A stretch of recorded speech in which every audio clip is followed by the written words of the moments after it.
nouveaux gars là, alors? Alors, ça tombe bien les gars, parce qu'on a choisi des thèmes qui sont on ne peut plus d'actualité. Agroécologie, économie, sécurité sociale alimentaire. Enfin, on est vraiment dans l'air du temps. Et là, ça va répondre un petit peu à tous les enjeux du moment qui ont été racontés par les agriculteurs sur les barricades, et voir si, par exemple, les réponses qui leur ont été apportées sont satisfaisantes pour eux comme pour nous. Parfait.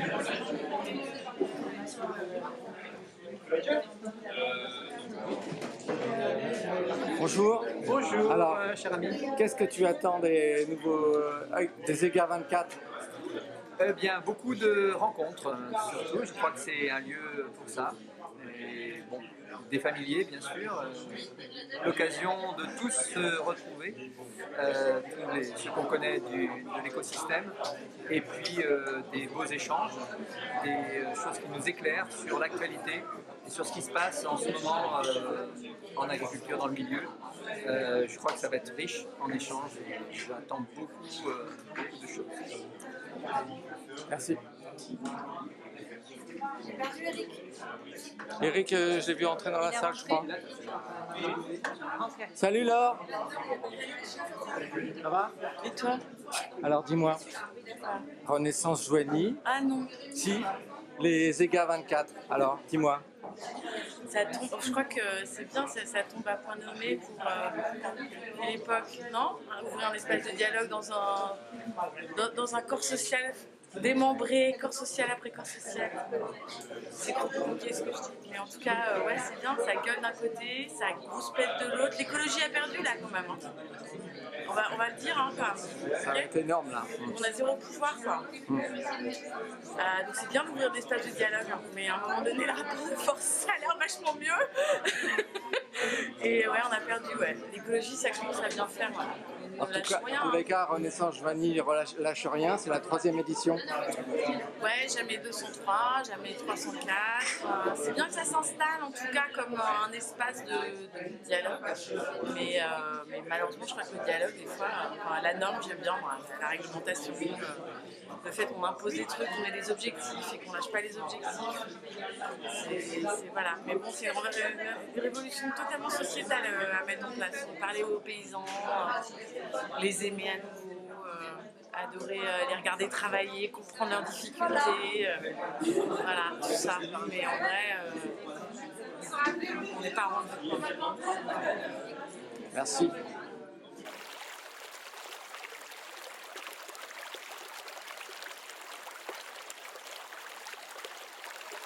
Pourquoi l'organisation de ces états généraux ici, maintenant et depuis 3 ans, si j'ai bien compris? Tout simplement parce qu'on n'a pas d'espace pour faire discuter la société civile et le monde paysan. Tout simplement parce qu'on n'a pas forcément de façon de rassembler tout le monde, même au sein du monde paysan, avec une agriculture qui parfois est conventionnelle et se dirige vers certaines pratiques, une agriculture biologique très engagée par ailleurs. On a des élus qui sont là, qui vont pouvoir entendre la parole citoyenne, qui vont pouvoir entendre la parole agricole. On a des acteurs économiques, on a toutes sortes de personnes. Et l'idée, c'est vraiment de faire dialoguer, y compris des gens qui ne se parlent jamais, qui ont beaucoup d'a priori les uns envers ou contre les autres, et une méconnaissance profonde de ce que sont les uns et les autres. Aujourd'hui, le monde paysan se sent beaucoup attaqué par la société civile. La société civile se sent parfois malmenée par le monde paysan. Et au milieu, il y a un espace de dialogue à trouver. Comment vous ressentez les arbitrages qui ont été faits hier voilà, comment parler de dialogue quelle est la nature du dialogue en fait plutôt suite aux arbitrages qui ont été pris hier? Qui veut s'exprimer en premier? Je vais vous faire part d'une petite anecdote. J'étais en réunion de commission locale de l'eau sur le bassin de l'Armançon et il y avait notamment quelques tenants de l'agriculture mainstream qui disaient oui, mais en ce moment, de toute façon, le gouvernement, il éteint le feu, donc il est prêt à lâcher sur tout. Après, on verra dans les faits, peut-être que sur les haies et sur la protection des zones humides, qui était le sujet qui intéressait la commission locale de l'eau, peut-être que là-dessus, finalement, il ne se passera rien du tout dans les faits, mais dans les paroles, on a lâché. Un complément, peut-être, Marie-Océane?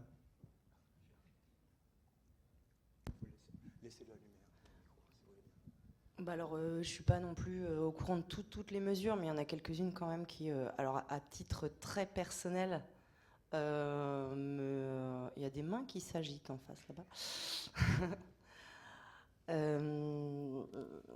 Donc tout ce qui va être re-régulation de l'Office français de la biodiversité par les préfectures, l'arrêt des cophytos, ça c'est bon. Alors c'était 2012 à la base, donc ça fait quand même déjà plus de 10 ans qu'on repoussait la baisse d'usage des pesticides.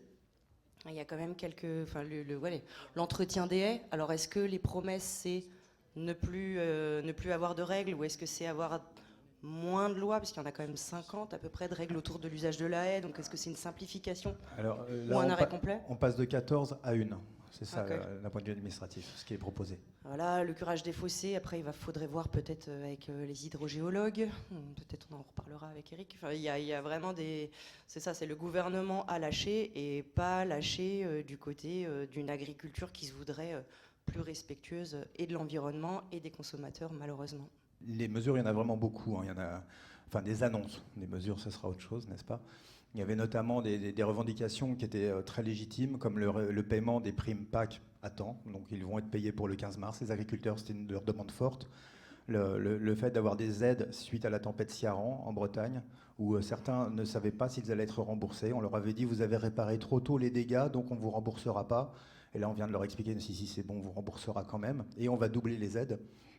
Il y a un plan d'urgence pour le monde viticole, notamment en Occitanie, où on va autoriser, on va accompagner l'arrachage. 150 millions d'euros sont débloqués pour aider les agriculteurs c'est une prime à l'arrachage des vignes. Le marché du vin s'étant effondré pour les vins qui sont de qualité pas haut de gamme, on va dire ça comme ça. Et donc il y a une prime à l'arrachage pour permettre une conversion sur 5 ans ou éventuellement un retour 5 ans après, voire un arrêt complet des exploitations sur 5 ans. Donc 150 millions pour accompagner ça. On a un véritable recul environnemental. Ça, le recul sur la loi Écophyto, c'est catastrophique. Ça faisait des années qu'on essayait de mettre en place et ça concernait notamment ce plan Écophyto qui est très nébuleux et que beaucoup ne connaissent pas. Le financement de formation pour montrer aux agriculteurs comment est-ce qu'on peut faire sans pesticides. Et ça, c'est a priori mis en pause. On a aussi une pause sur les mesures agro-environnementales demandées par l'Europe, qui étaient comment dire, on demandait aux exploitations agricoles d'avoir 4% de l'exploitation sous forme de prairies ou d'agroécologie pour pouvoir obtenir les primes PAC. La France demande à l'Europe une pause d'1 an là-dedans, ce qui effraie beaucoup d'environnementalistes et d'agro-agriculteurs, tout simplement parce que ça peut être un signal qu'on va tout simplement mettre en pause le processus à long terme, sachant que le gouvernement avait déjà quelques problèmes pour payer ce qu'on appelle les mesures agroécologiques et climatiques auxquelles il s'était engagé avec les agriculteurs. Pour info, rien que sur la région Bretagne, 14 000 agriculteurs avaient signé un contrat avec le gouvernement français pour avoir des pratiques agro-environnementales sur les exploitations. Et en début de l'été, le gouvernement a dit finalement, on a 60 millions qu'on ne vous donnera pas parce qu'on ne pensait pas que ça coûterait si cher. Voilà. Et c'est vrai que ça tombe à point nommé de simplifier ces règles-là. Beaucoup de résolutions de plans d'urgence, en fait. On aide des éleveurs qui sont attaqués par une épizootie très très grave dans le sud de la France. On aide les tempêtes. On aide des gens à virer leurs vignes. Par contre, ce qu'on observe, c'est qu'il n'y a pas d'adaptation. Que ce plan ne prévoit pas du tout d'adaptation à la suite. On résout juste l'urgence et la grogne. Je pourrais vous le détailler plus, mais on a mis les infos sur le site EGA, sur le site Facebook des EGA, où vous pourrez avoir toutes les infos sur toutes les mesures qui ont été prises. Bonjour, c'était pour réagir sur les mesures. Il y en a une qui me paraît très très grave pour l'eau, entre autres. C'est la mise en stand-by des prairies. Oui, c'est-à-dire qu'on va pouvoir labourer des prairies sans avoir à les compenser. Et pour l'eau, c'est quelque chose de catastrophique. Et aussi, on annule l'obligation d'avoir des prairies sur les exploitations, et donc ça fait partie de ces fameux 4% dont je parlais. Autre chose qui peut faire écho à ça, c'est la mise sous tutelle de l'Office français de la biodiversité sous l'autorité des préfets. Et aujourd'hui, on sait que les préfets favorisent plutôt l'économie que l'environnement sur la plupart des départements. Sur la question de l'eau, depuis hier, on a des bateaux citernes français qui partent de Marseille pour aller alimenter Barcelone en eau parce qu'il n'y a plus d'eau potable. En ce qui concerne les alternatives en agriculture, on n'a pas eu le temps de mettre les alternatives sur pied. C'est pour ça qu'on repousse toujours l'autorisation d'utilisation des intrants. Mais les alternatives existent parce que l'agriculture biologique en est une. Après, le problème, si c'est un problème, je ne sais pas, qui se pose, c'est la question des quantités produites. Parce qu'en agriculture biologique, on produit moins, forcément. Mais voilà, quand on parle d'alternatives, les alternatives existent, mais elles ne sont pas encouragées. Donc il ne faut pas dire qu'il n'y a pas d'alternative. Depuis le temps qu'on connaît les méfaits des pesticides, on aurait pu s'y pencher un peu plus tôt. C'est l'argument majeur maintenant. Les alternatives ne sont pas en face. Mais voilà, il est un peu tard, mais oui. Il y a au moins 15 ans, sinon plus, qu'on aurait dû s'y pencher. Pour être précis là-dessus, dans les annonces, il y a 50 millions d'aides allouées à l'agriculture biologique. Pardon ? 60, ça a changé ? Hier soir, c'était 50 sur le site du gouvernement. D'accord. Monsieur Dufumier, vous avez peut-être, Marc, une observation par rapport à cette agroécologie et la façon de la mettre en place ? La question est vaste. Moi, je pense que le grand tort... Enfin, il y a deux grands problèmes. Et évidemment, là, il y a une reddition de la part du gouvernement. C'est quand même, il faut arriver à dire que passer d'une agriculture, on va dire industrielle, celle que souvent qualifiée de conventionnelle, à une agriculture biologique, c'est quand même une transformation assez radicale. Ça peut se traduire par une baisse de rendement, à l'exception peut-être de la permaculture, mais c'est vrai que ça se traduit souvent par une baisse de rendement. C'est plus artisanal, ça exige plus de travail. Donc il faut que ce travail soit correctement rémunéré. Et je dirais que beaucoup d'agriculteurs quand même ont un peu peur de cette baisse de rendement et de ce surtravail. On voit bien que le travail agricole, parfois pénible et peu attractif. Et du coup, on se retrouve face à une politique agricole et agricole commune notamment, qui subventionne en proportion des hectares et qui ne rémunère pas le travail. Et je pense que tant qu'on ne prend pas ce problème-là à la racine, à savoir que des agriculteurs qui nous rendent des services environnementaux mériteraient, vu qu'il y a un surcroît de travail, d'être correctement rémunérés pour ce travail. Ça me paraît déjà évident. Et si on ne le fait pas, la transition n'aura pas lieu. Je veux dire, il faut être très clair. Ou alors, c'est des gens les plus risqués. C'est quand même vrai qu'une fois établi un système d'agriculture biologique est plus rémunérateur que tous nos produits bas de gamme. Parce que dans la crise agricole d'aujourd'hui, il y a quand même le fait qu'un blé à 90 quintaux, excusez-moi, celui de ma Normandie, qui était exporté vers l'Égypte et l'Algérie, c'est-à-dire des pays qui ne payaient pas forcément très cher, un blé à peine panifiable, je veux dire, avec les doses d'engrais, de pesticides et ce genre de choses, c'était pas rentable. Ça ne va pas être rentable avec des blés ukrainiens ou des blés roumains, où les rendements sont bien inférieurs, mais où la ferme, l'exploitation agricole, 10 000 hectares. Donc il faut être quand même clair, l'amortissement du matériel est bien plus rapide. La poudre de lait, pour que les Bretons à Carhaix fournissent à la Chine en poudre de lait en question, est-ce que ça peut être compétitif avec un lait de Nouvelle-Zélande plus proche de la Chine, là où il y a moins d'hiver, là où il y a moins de foin, moins d'ensilage? C'était impossible. La betterave à sucre, excusez-moi, même pour les grands betteraviers, je veux dire, être compétitive avec de la canne à sucre pour faire de l'éthanol sur au Brésil 40 000 hectares, excusez-moi, on le savait déjà. Ça fait très longtemps qu'on savait que ces filières bas de gamme aboutiraient à une crise des revenus des agriculteurs et que c'est les subventions. Alors, du coup, vous avez besoin d'aide. On va vous subventionner, on va vous aider. Mais alors, du coup, il y a les écolos là qui vous demandent des trucs. On va tout conditionner là avec des mesures tatillonnes. Enfin, c'est insupportable, quoi. On ne pourrait pas un jour correctement rémunérer les gens qui font un bon boulot au service de l'intérêt général. On rémunère le travail, point barre. Bon, alors, on n'a pas encore gagné. Non, tout à fait. Par rapport à la Nouvelle-Zélande et à l'Ukraine, justement, dans les annonces, il est annoncé que le gouvernement va essayer d'infléchir la capacité d'introduire du poulet ukrainien en France dédouané. Enfin, actuellement, depuis le juillet dernier, on avait prolongé le fait de ne pas avoir de droit de douane pour le poulet ukrainien qui est rentré en France. Et il va y avoir de pression sur la communauté européenne pour que ce type de mesures, qui ne concerneront pas que l'Ukraine, puissent s'appliquer aussi sur les céréales, car actuellement ce n'est pas le cas. On a des marchés qui sont facilitateurs pour l'importation de céréales en France. D'autres questions peut-être? Ah, voilà. Tout le monde est de gauche ici ou quoi? Catherine Schmitt, Ion Nature Environnement. Moi, j'ai suivi vraiment les infos hier soir et ce matin. Elles étaient complètement différentes, sur France Inter en tout cas. Donc, Ecophyto, ça serait suspendu, c'est Ecophyto 3, suspendu jusqu'au Salon de l'Agriculture. Ok. Alors, je vous livre ce que j'ai entendu ce matin. Donc, bon, alors, avec une déception, c'est que apparemment c'était bouclé, la rédaction de ce truc, et qu'il y avait de prévu des rémunérations pour l'agriculture biologique. Voilà.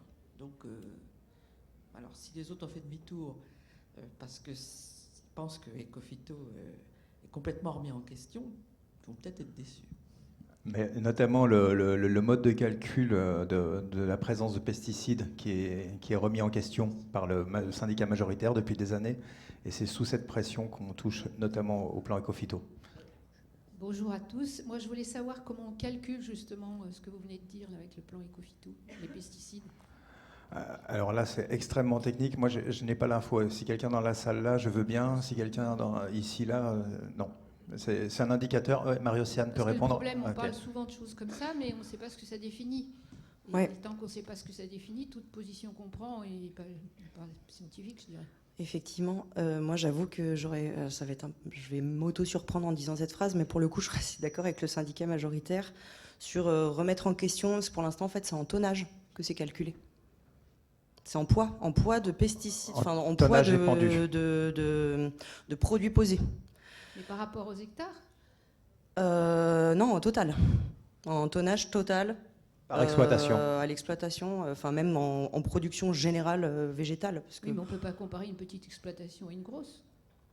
Mais c'est pas. En fait, ce n'est pas calculé.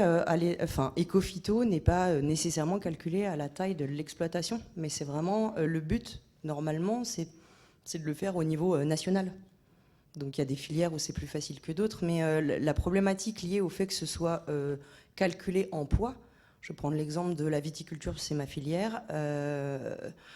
Un conventionnel, pour lutter contre l'oïdium, va utiliser une molécule active hyper agressive, mais où il mettra 250 mg, quand un biologique mettra 12,5 kg de soufre. Donc si on continue à calculer en poids, ça ne dira rien de la dangerosité des produits utilisés et de l'impact réel sur l'environnement. Donc remettre en question le calcul, moi, me paraît effectivement assez important. Oui, bah, du coup, je partage complètement ce point de vue.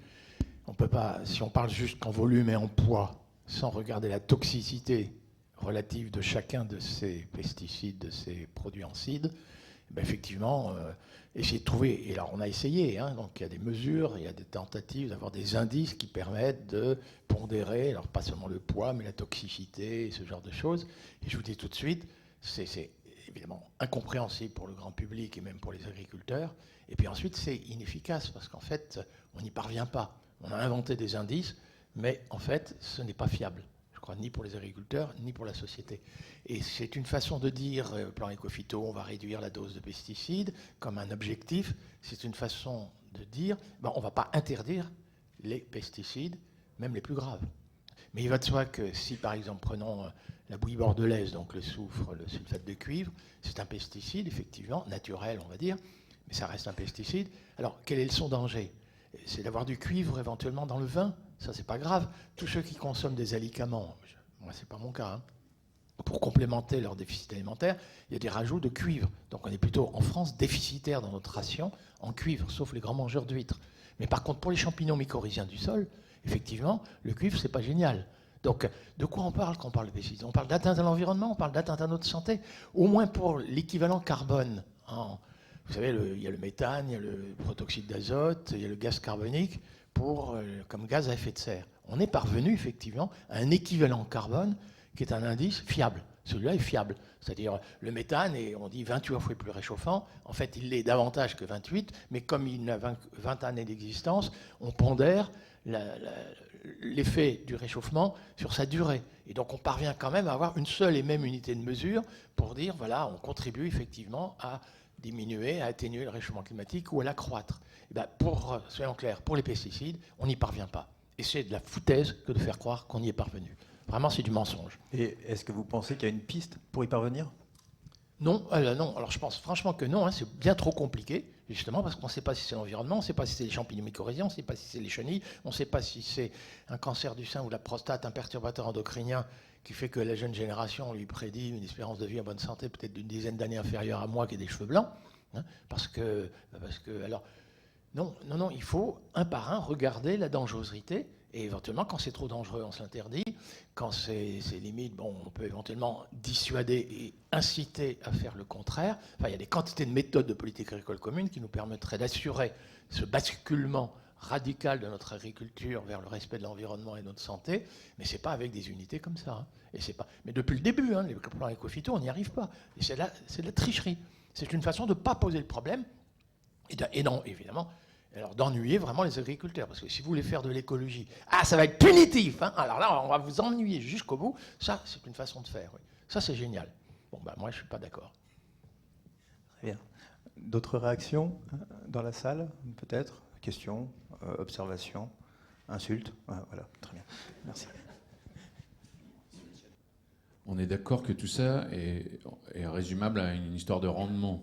Passer d'une agriculture conventionnelle à une agriculture, on va dire, biologique, c'est ça l'alternative. C'est juste une histoire de rendement. Qu'est-ce qui ferait le déclic pour y passer? On ne peut pas résumer ça comme ça? Marc, vous voulez répondre peut-être? Je ne vais pas prendre la parole. Non, mais il ne faut pas que je prenne non plus trop la parole. Non, mais effectivement, moi, quand je faisais des études d'agronomie, améliorer un rendement, c'était toujours l'accroître. Et aujourd'hui, qu'est-ce qu'on découvre? C'est que le rendement de 90 quintaux d'un blé très coûteux en intrants de synthèse, hein, les pesticides, les carburants, les engrais de synthèse, l'usure du tracteur, qu'on fait la différence entre ce que l'agriculteur produit à l'hectare et ce qu'il a détruit à l'hectare, les pesticides, etc., la valeur ajoutée, parfois elle est ridiculement faible. Et dans la crise de l'agriculture et des revenus paysans aujourd'hui, il y a bien ça. C'est qu'ils ont été trompés. On leur a dit améliorer un rendement, c'est toujours l'accroître à n'importe quel coût, y compris de coûts qui détruisent. On détruit les pesticides, etc. On détruit parfois l'humus des sols, on détruit la biodiversité. Il faut arrêter ça. Il faut désormais, c'est la valeur ajoutée en bien-être, alors peut-être en termes monétaires, en termes équivalent carbone, en termes de contribution à moins consommer d'énergie fossile. Il y a plusieurs façons de faire les calculs, mais c'est ça qu'il nous faut prendre en compte. Mais moi, on m'avait aussi enseigné que les variétés étaient améliorées, alors qu'elles sont souvent juste à haut potentiel génétique de rendement, mais ne donnent de haut rendement que si on met tous les produits en seed, qui nous font le plus grand tort pour notre santé. C'est pas amélioré. Moi, on m'enseignait aussi la mauvaise herbe. Maintenant, je connais des gens, ils mettent dans la rangée de vignes, ils mettent des herbes parce que c'est bon. Alors la mauvaise herbe est devenue bonne. Alors on arrête ce cirque, quoi. Le bon, le mauvais est normatif pour faire croire aux gens qu'il faut toujours accroître les rendements. Je ne sais pas qui dit ça, c'est Magrin, c'est Danone, c'est Monsanto, c'est Syngenta. Et puis ce qui est amusant, en fait, c'est que ces coûts sociétaux sont mutualisés. La présence des pesticides dans l'eau a un coût sociétal qui est partagé par tous dans le retraitement de l'eau.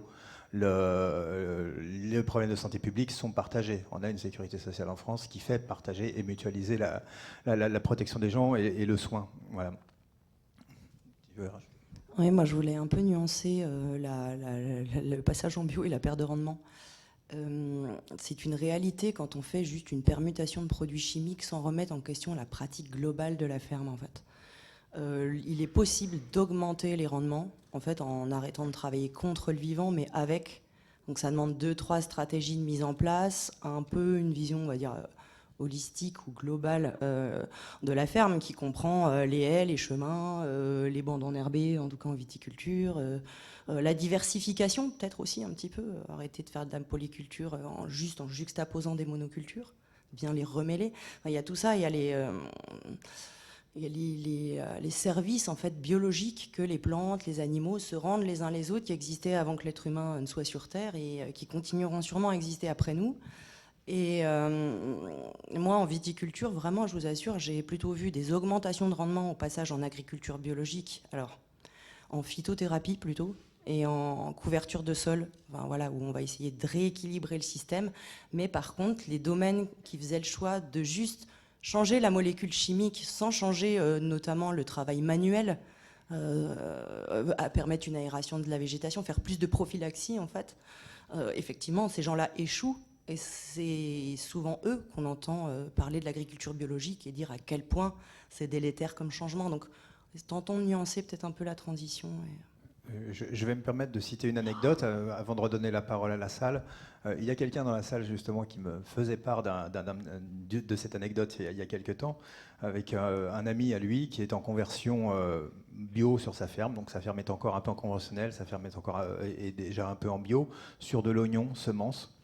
Et bizarrement, au moment où ils ont commencé à voir les premiers pucerons sur l'oignon, alors quand je dis oignon, c'est l'oignon sur lequel on récolte la graine principalement. On ne cherche pas à avoir du bulbe. Et donc ils ont commencé à voir les premiers pucerons sur la partie en bio, et la question s'est posée, avec quoi on va traiter ? Et la discussion entre les deux agriculteurs a donné, en fait, les traitements bio ne sont pas forcément super efficaces. C'est pas forcément tellement moins cher, pas toujours moins cher en tout cas. Ça oblige à passer avec le tracteur pour un résultat dont on ne sait pas ce que ça va donner. Ne traitons pas. Et au final, ils ont fait une récolte avec un peu moins de rendement. Et encore, si la personne dans la salle veut réagir, elle réagira si je dis des bêtises. Mais au final, ils y sont vraiment, vraiment très gagnants parce qu'ils ne sont pas passés une seule fois dans leur champ pour traiter. Et c'est comme ça que ça s'équilibre. Alors, il faut que les prix de vente suivent en face. Il faut que le marché soit réceptif par rapport à ça. Mais en tout cas, eux, déjà, à échelle purement agronomique et économique, ils y ont gagné quelque chose. Je pense qu'il y a une chose, il y a un élément qui compte, évidemment, c'est le prix. Parce que si on produit en gros moitié moins, il faut qu'il y ait un prix supérieur. Bon, moi, je voudrais préciser que moi, j'étais paysan bio, éleveur laitier et céréalier en GAEC. Et donc, depuis 80, donc on a assez de recul pour pouvoir... on a eu assez de recul, maintenant je suis en retraite, pour pouvoir juger que ça pouvait fonctionner. Juste dire ce que c'est qu'un GAEC. Alors ici, on a une tradition, si on a un acronyme qui n'est pas défini, on met un petit euro dans la tirelire. Donc GAEC, Groupement agricole d'exploitation en commun. Merci. Donc ça peut être à 2, à 3, à 4, voilà. Donc il y a l'histoire du prix, mais après, est-ce que le consommateur est prêt à payer le vrai prix du bon produit? Ça, c'est un problème. Et il y a une idée qui est pas souvent évoquée, mais qu'on a ressenti, qu'on a vécu avec mon associé, c'est que c'est le regard des autres. Et je pense que s'il y a beaucoup de gens qui passent pas en bio, enfin ça, le regard des autres, ça joue pour beaucoup. Peut-être moins maintenant où ça s'est un peu démocratisé, mais il y a 40 ans, voilà, on était montré du doigt, puis on attendait qu'on boucle pas et que nos terres partent à l'agrandissement, quoi. Mais bon, je pense que ça, c'est un point très important aussi dans le blocage, quoi. On va plutôt vers du gros matériel, des gros tracteurs, des grosses surfaces, plutôt que sans forcément tenir compte de ce qui reste à la fin, quoi. D'accord. Véronique, vous vouliez aussi réagir? Oui, pour les prix, en termes de prix, moi je suis assez dépité quand on rapporte le coût de la nourriture uniquement au prix que ça coûte. En fait, si on a un regard global sur les dépenses globales de l'État, qu'est-ce qui coûte cher en termes de maladies professionnelles, en termes de coûts induits par une nourriture qui est quand même pas nourrissante, c'est un euphémisme, voire, mais je ne vais pas faire de procès d'intention. Il suffit d'être adhérent ou d'être dans un collectif qui se nourrit auprès de producteurs locaux bio pour se rendre compte, il faudrait faire simplement une petite étude, comment les gens réagissent aux maladies, comment les gens réagissent à l'épidémie de Covid, etc. Parce que quand on se nourrit que comme ça, on a une résistance aux maladies qui est bien plus forte que ceux qui se nourrissent avec tous les produits qui sont issus d'une agriculture industrielle qui est portée par les grands consortiums économiques qui portent les marchés de transformation des produits de base, qui achètent des centaines d'hectares et qui mettent des ouvriers dedans, etc., et qui sont en train de détruire complètement toute l'agriculture française. tout l'équilibre qu'il y a eu depuis des siècles, ils sont en train de détruire tout ça pour des soucis uniquement économiques. Et ça rejaillit aussi sur les systèmes de santé. Pourquoi il y a tellement de problèmes il faut plus d'infirmières, il faut plus de médecins, etc., etc. Posons-nous la question d'où ça vient, ça, ce besoin-là. Oui, donc je vais revenir un peu en arrière. Je ne suis pas spécialiste non plus, mais il n'est pas juste de dire qu'on ne raisonne que sur le tonnage de produits phyto mis à l'hectare, parce que le calcul est extrêmement complexe pour mesurer la diminution à laquelle on vise, une diminution de 50% d'ici je ne sais quelle année. Oui, 2030 maintenant, mais quand on sera en 2029, ça sera pour 2040. Et ainsi de suite. Mais il y a aussi la notion de nombre de doses utiles, qui est un truc qui rapporte une équivalence entre quelque chose, un produit qui va être efficace à 200 grammes et un qui va être efficace à 10 kilos. Voilà, donc c'est le nombre de doses utiles. Sinon, le calcul est suffisamment complexe pour que tout le monde puisse se féliciter du résultat à la fin de la campagne. C'est-à-dire qu'on va dire... Oui, on a réduit parce que en calculant d'une certaine façon, on en a utilisé moins. Et puis d'autres vont dire, oui, on a raté parce que si on calcule d'une autre façon, on en a utilisé plus. Mais pour moi, le problème n'est pas là. Pas principalement là. Le problème des agriculteurs qui bloquent les routes et qui, pour certains, continuent de bloquer les routes, s'ils continuent, c'est bien qu'ils n'ont pas entendu la réponse à leurs soucis. Le souci principal est un souci de revenu.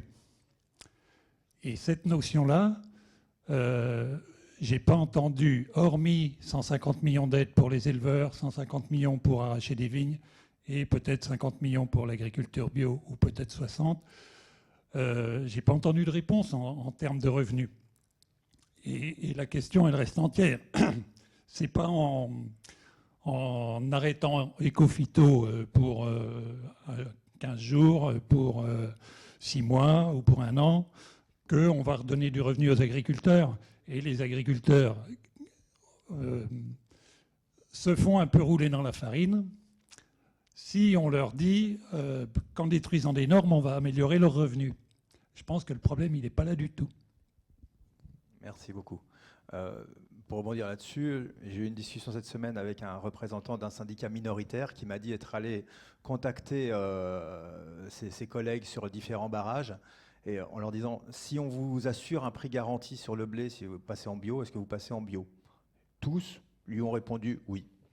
Voilà, ça paraît très très clair. Est-ce qu'on peut passer les diapos dont je parlais ou pas en régie ou c'est compliqué? Donc on a un document de l'INSERM qui date de 2021 qui est extrêmement clair, qui a vraiment démontré que les pesticides ont un impact sur les populations qui les utilisent, mais aussi, on peut tourner encore, que ça a aussi des impacts sur la population qui ne les utilise pas, c'est-à-dire le public qui est autour. On peut passer la suivante. Et qui est soumis. On est même allé avoir des syndromes qui sont apparus et qu'on a pu identifier, qui sont liés à l'usage de pesticides sur des populations qui vivent à 1,4 km des champs avec des troubles du spectre autistique, notamment chez les enfants. On a beaucoup de choses sur les femmes enceintes. On peut continuer. Hein. Je vous fais juste le rapide. Hein. Il ne s'agit pas de tout lire. Non, la suivante plutôt. Merci. Avec aussi l'effet endocrinien d'un simple polluant qui est le glyphosate, dont on nous a raconté l'innocuité, mais qui en fait va se dégrader de différentes manières, notamment en un composé qui s'appelle l'AMPA, AMPA. Je suis désolé, l'acronyme est insupportable, mais je ne peux pas le définir. Qui peut aussi apparaître issu des produits ménagers et des produits cosmétiques. On le retrouve beaucoup dans les stations d'épuration, mais qui va déclencher des syndromes endocriniens, qui va briser qui va agir d'un point de vue génétique sur le développement du fœtus. On parle même dès le 2e trimestre de grossesse, et qui va faire qu'on va avoir moins de mâles, ou qu'on a des femelles qui qui vont plus aller pour devenir des mâles, y compris chez l'humain, ce qui est assez rigolo, avec des marqueurs qui sont très clairs. D'ailleurs, les études ont démontré que sur 90% des populations, de la cohorte de population qui a été étudiée, à travers le monde, on trouvait du glyphosate dans l'urine des mères enceintes. On peut passer à la suivante. On en a d'autres, hein, voilà. Bah tiens, voilà, ça y est, on l'a, l'AMPA. Vous voyez, je ne vais même pas vous le dire tellement c'est compliqué. Aminométhylphosphonique acide. Et on a un lien très clair qui a été prouvé, c'est très récent, 2021, entre le cancer du sein et l'AMPA, qui est le métabolite du glyphosate. On peut passer encore à autre chose. Ce qui est intéressant aussi, c'est qu'on a des impacts sur ce qui se passe vraiment au-delà de la barrière utérine. Je ne vous fais pas la liste, mais tout ce que vous voyez en bleu, ce sont des études qui démontrent l'impact du seul glyphosate. On ne parle pas du pire des pesticides, parce qu'on a les organochlorés, on a les pyrétrinoïdes qui ont d'énormes impacts aussi sur l'humain. On peut passer à la suivante. Et maintenant, ce qu'on sait, c'est beaucoup plus récent, c'est l'impact sur les écosystèmes. Pourquoi est-ce qu'on commence à avoir ces études qui sont très récentes et qui sont pertinentes ? C'est pas uniquement parce que les lobbies ont fait en sorte de couvrir le monde scientifique d'informations contradictoires ou d'informations incomplètes par rapport à la toxicité de ces produits. C'est aussi parce qu'on a le cumul d'informations, on a le cumul d'études qui peuvent permettre de nourrir de nouvelles études. Et surtout, et ça c'était un peu inattendu, et vraiment la plupart des études en font état, le cumul de la présence de ces polluants, dont on dit qu'ils sont censés ne pas rester dans le sol, se transformer, et notamment sur le glyphosate, où on découvre, par exemple, et ça c'est cette étude qui est en haut qui le démontre, qu'on peut ne plus avoir de glyphosate dans le sol, mais il y en a plein dans les lombrics qui sont dans le sol. Et là, c'est un vrai problème, parce que ça va agir à différents niveaux. On peut continuer. Là, la dernière étude est la plus à charge. Elle est vraiment très, très récente. Je ne sais plus, c'est 2022-2023. Je suis désolé, c'est de l'anglais. Je n'ai pas pu la traduire. On va passer à la photo suivante. On va la synthétiser comme ça. Tout ce que vous voyez ici, c'est les effets de ce qu'il reste de glyphosate dans les milieux, après culture, après, normalement, dégradation, et ce sur quoi ça agit. Quand vous voyez une flèche horizontale, c'est une altération du processus biologique. Quand vous voyez une flèche vers le bas, c'est une baisse du processus biologique. Quand vous voyez une flèche vers le haut, c'est un accroissement du phénomène biologique. Par exemple, sur les insectes et les araignées, on a plus de mortalité. On a, par exemple, les larves de moustiques qui n'apprennent plus ce qu'elles devraient apprendre d'un point de vue naturel, comme par exemple remonter à la surface pour respirer, des choses comme ça. Et on a moindre activité des araignées en acte de prédation.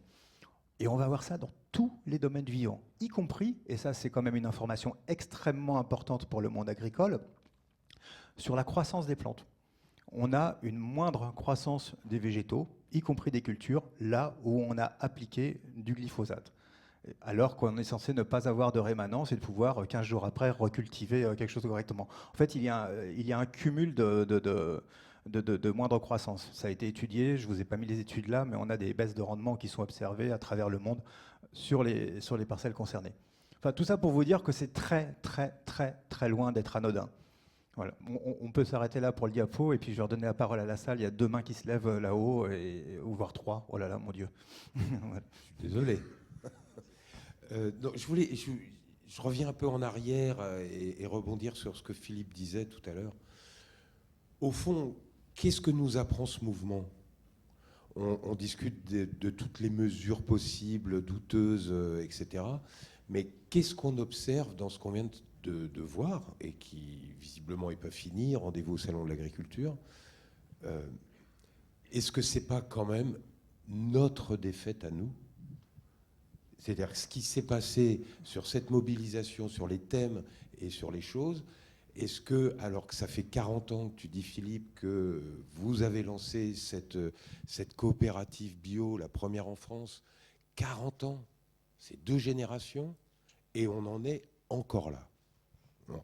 Donc je pense qu'on a les 2 jours pour parler de la technique et tout, mais comme on est à bâton rompu, est-ce qu'on peut aussi un peu se pencher sur nos façons d'essayer d'influencer, sur pourquoi est-ce qu'on pénètre aussi peu le monde agricole qui est celui de nos amis, pourquoi autant de réticence, qu'est-ce que veut dire un mouvement qui est à la fois un mouvement de chefs d'entreprise et d'ouvriers agricoles, voilà, dans la même personne. Pourquoi est-ce que ces idées aussi évidentes que ce que tu viens de dire sur les pesticides, qu'on qu'on connaît, mais tellement par cœur et qu'on peut se répéter tout le temps, toutes les études ne font que le confirmer, rien ne passe. Alors effectivement, la question du revenu est totalement centrale, et s'il y a le pognon, tout le monde change. Mais au fond, pourquoi les mentalités, pourquoi cette bataille culturelle, on ne la gagne pas? Qu'est-ce qui fait que dans nos pratiques associatives, syndicales, politiques, tout l'investissement qu'on a, le fait qu'on arrive là un vendredi matin, on se prend 2 jours pour discuter, etc. Mais est-ce qu'on se parle qu'entre nous, ou est-ce qu'on a fait avancer quand même des choses? Voilà, c'est ça qui, ce matin, on s'est réveillé, quand on est venu dans la voiture, on s'est dit, quelle gueule de bois. Voilà, mais qu'est-ce qu'on a pris plein la gueule dans cette histoire, ou pas? J'en sais rien. Est-ce qu'un mouvement est aussi un mouvement, toujours sociologiquement, c'est un moment de maturation, c'est un moment où tout le monde se parle et où on abandonne des étiquettes et quelque chose se fait pendant quelques semaines là. Ben, on n'a pas marqué. J'ai vraiment l'impression que la coordination rurale devient l'élément moteur de tout ce vers quoi, tout ce qui va se passer, que la FNSEA a été débordée, qu'on se retrouve avec un syndicat. C'est comme si un jour la CGT avait mis à sa tête Bernard Arnault. Enfin, ils ont retourné tous les panneaux pour dire le monde est à l'envers, mais on y est plein dedans. Mais nous, on est où et qu'est-ce qu'on a gagné là? Et je ne vois pas. Alors, par rapport à cette inertie, je vous invite tous à lire le livre de Nicolas Legendre qui s'appelle « Silence dans les champs » et qui donne beaucoup d'éléments de réponse. La réaction dans la salle, c'est en réponse à cette question c'est en réponse à cette question que vous voulez intervenir ou on peut d'abord faire réagir? C'est un peu en complément. Je voulais poser une question. Voilà, je suis moi-même agriculteur. Je ne sais pas s'il y en a beaucoup dans la salle. Voilà. J'avais juste une question en termes de revenus, parce qu'on parle de ça en élément central. Moi, à mon sens, il y a quelque chose de simple. Si on fait abstraction de toutes les aides, aussi bien en agriculture biologique, en agriculture dite conventionnelle, raisonnée, etc., enfin tout un tas d'agriculture. Si on prend un indicateur simple, M. Perrault, je pense, pourra compléter, en termes de EBE, donc j'informe, excédent brut d'exploitation. Ça veut dire, grosso modo, quelque chose qui permet de comparer des exploitations et des systèmes. C'est-à-dire ce qui reste à la fin, la valeur ajoutée. Est-ce que les modèles biologiques, à quel niveau on est? Est-ce qu'un modèle conventionnel, à quel niveau on se situe? Et est-ce que la clé, justement, pour la question de monsieur, pourquoi l'agriculture biologique ou l'agriculture alternative, pourquoi elle ne perce pas? Est-ce que ce n'est pas un des éléments clés? Parce que si demain, admettons, le modèle l'agriculture biologique est le modèle, on va dire, qui résout tous les problèmes, si c'est une question d'aide, la PAC, c'est 9 milliards et quelques annuels. Il y a, je ne sais plus combien d'agriculteurs, mais admettons, tout le monde passe en bio. Si le système n'est pas viable, hors aide, comment on fait pour partager ce montant à tous les agriculteurs qui deviennent agriculteurs biologiques? Est-ce que la question n'est pas juste là? Est-ce que le modèle agriculture biologique dégage suffisamment de revenus, donc 2 BE à l'hectare, hors aide? Alors effectivement, la question, par exemple, de est-ce qu'on passerait tout en agriculture biologique, est-ce que ce serait viable? À l'heure d'aujourd'hui, je vous dis tout de suite, ma réponse est catégoriquement oui. Oui. Mais ça, ce sera peut-être pour ce soir, quand j'expliquerai le pourquoi de l'agroécologie, qui fait l'usage intensif, qui ne nous coûte rien, hein, l'énergie solaire, le carbone du gaz carbonique, l'azote de l'air, etc., par des voies biologiques. Par contre, c'est très coûteux en travail. Alors quand on dit est-ce que c'est viable et qu'on fait un calcul économique, il y a déjà une double question. Est-ce qu'on parle de la contribution de cette agriculture au revenu national net, qui est un critère donc collectif, hein, social, le revenu national net, ou est-ce qu'on parle du seul revenu de l'agriculteur? Et parfois, des systèmes peuvent être très profitables à la nation en termes de contribution au revenu national net en termes monétaires et pas favorables à l'agriculteur parce que ce même système, il est très exigeant en travail. Vous comprenez que pour une nation, installer un jeune agriculteur qui serait au chômage et l'installer sur des petites fermes pour qu'il produise quelque chose, le coût d'opportunité de cette main-d'œuvre, qu'est-ce qu'on perd à avoir mis cette personne au travail? Zéro. Donc, pour le revenu national net, quelqu'un qui va produire davantage en bio, en maraîchage, en permaculture et ce genre de choses, et qui s'est installé parce qu'il était chômeur, parce que Terre de Liens lui a confié des terrains, Ça contribue au revenu national net, mais maintenant la question, est-ce que la personne en question sera correctement rémunérée par un travail considérable de maraîchage? Alors là, c'est autre chose. Donc il faut faire concilier l'intérêt national, enfin général, le bien-être général, à l'intérêt privé. Et y compris pour le calcul du point de vue donc de ce qui est à la fois l'entrepreneur et le travailleur, hein, ça a été dit, mais de quoi on parle? Qu'est-ce que ça veut dire rentable? Alors rentable pour un capitaliste ou même un patronal, c'est quand j'investis du capital, quel est mon intérêt? C'est d'investir dans un appartement à Soissons ou une deuxième moissonneuse-batteuse. Donc ça, c'est un raisonnement capitaliste. Et du coup, c'est le taux de profit qui va dicter le choix des systèmes de production. Alors l'archétype, évidemment, c'est les Brésiliens, où l'exploitant agricole, il n'est même pas, il habite en ville, hein, il est absentéiste et autres. Hein. C'est-à-dire que c'est même un gérant qui gère les rotations, les assolements et ce genre de choses.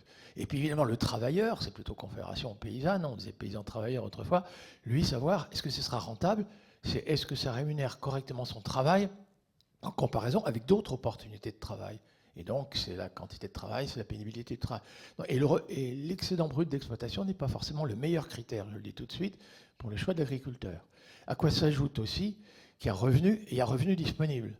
Moi, quand je suis en Bretagne, les paysans, là, 3 robots de traite, c'est quand même coûteux en investissement, ils ont agrandi leur troupeau pour produire de la poudre de lait. Et quand je leur dis, mais vous ne pourriez pas mettre du lin dans votre rotation, je fais exprès, hein, parce que le lin, c'est que du matériel nouveau, ils ont envie de m'étrangler. C'est-à-dire que pour eux, tellement endettés, penser à une évolution, une transition agroécologique, on va commencer à diversifier les rotations, les assolements et ce genre de choses, mais c'est impossible. Impossible. Donc, vous avez beaucoup d'agriculteurs, et vous en faites peut-être partie, j'en sais rien, mais beaucoup d'agriculteurs vivent pauvrement, revenus disponibles très faibles, pour mourir riches. Quand ils meurent, ils ont agrandi le troupeau. Alors là, ça, le patrimoine, considérable, quoi. Ils ont acquis des terrains, ils ont acquis des troupeaux, ils ont acquis des machines, et ils ont vécu pauvres toute leur vie. Et ça, je veux dire, donc il nous faut prendre tout ça en compte. Et puis alors après, la comptabilité d'exploitation, c'est quand même vrai. Il y a une colonne de gauche, il y a les coûts, il y a une colonne de droite, il y a les gains. Dans la colonne de gauche, on enseigne aux étudiants, aux agriculteurs, vous mettez, par exemple, il y a 2 veaux qui sont morts, on met ça, variation d'inventaire. On met la perte dans la colonne de gauche. Et quand l'humus des sols est détruit, on met rien. Quand la biodiversité est détruite, on met rien. On a oublié des coûts dans la colonne de gauche, qui sont des coûts et pour l'agriculteur et pour la société. Et alors effectivement, je rejoins ce qui a été dit, hein, le lait pas cher nous coûte très cher, parce qu'on paye à tous des impôts pour retirer les algues vertes du littoral breton. Le pain pas cher nous coûte très cher, parce que effectivement, pour qu'il n'y ait pas d'atrazine ou l'ampa dans l'eau du robinet, l'eau potable devient très difficile et coûteuse. Et puis alors les coûts sanitaires, à savoir qu'on prédit quand même à cette génération, c'est présomption forte ou faible. Hein. On discutera peut-être ça plus en détail cet après-midi sur la présomption forte ou faible, c'est-à-dire qu'on ne dit pas avéré, hein, on dit seulement probable, présomption, ce genre de choses. Ça, c'est vraiment aussi une tromperie, mais il faudra un cours entier là-dessus. Mais il est clair que, oui, les coûts sanitaires, l'espérance de vie pour la jeune génération, une espérance de vie en bonne santé, mais qui risque d'être une dizaine d'années inférieure aux gens de ma génération, je n'ose même pas le mettre en coût monétaire. C'est mutualisé, mais le bien-être, moi, j'arrive pas à le mesurer en termes monétaires. Qu'est-ce que je préfère, une tablette de chocolat ou être en bonne santé? Je ne sais pas faire la comparaison. Voilà, donc c'est hyper compliqué. Hein. Et je pense, ça répond un peu aux questions, dans les échecs, je pense qu'effectivement, les lobbies qu'on a en face de nous et qui rencontrent les décideurs politiques, moi aussi j'interviens, moi j'ai rencontré les ministres depuis Michel Barnier jusqu'à Julien de Normandie, j'ai rencontré tous les ministres, j'ai jamais rencontré Marc Fesneau, mais je peux vous assurer que le poids des lobbies pour convaincre du bien fondé de l'agriculture industrielle en comparaison avec le temps qui m'est accordé pour défendre le bien fondé de l'agriculture biologique, c'est pas les mêmes temps, et puis moi j'ai pas les mêmes fortunes. Hein.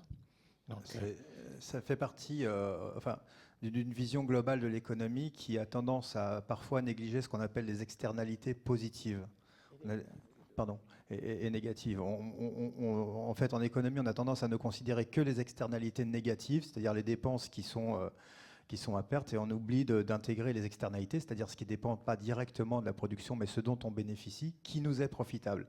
Et effectivement, en termes de biodiversité, aujourd'hui, ce qui apparaît, c'est ce qui est promu par tous les porteurs de l'agroécologie, c'est que prendre soin du milieu est profitable aux agriculteurs. Aujourd'hui, les agriculteurs le savent. De même, prendre soin des gens qui sont autour, c'est bon pour eux aussi. Mais à mon modeste niveau, j'ai essayé de de démontrer que l'agriculture biologique, économiquement, elle était viable dans des secteurs comme Lyon.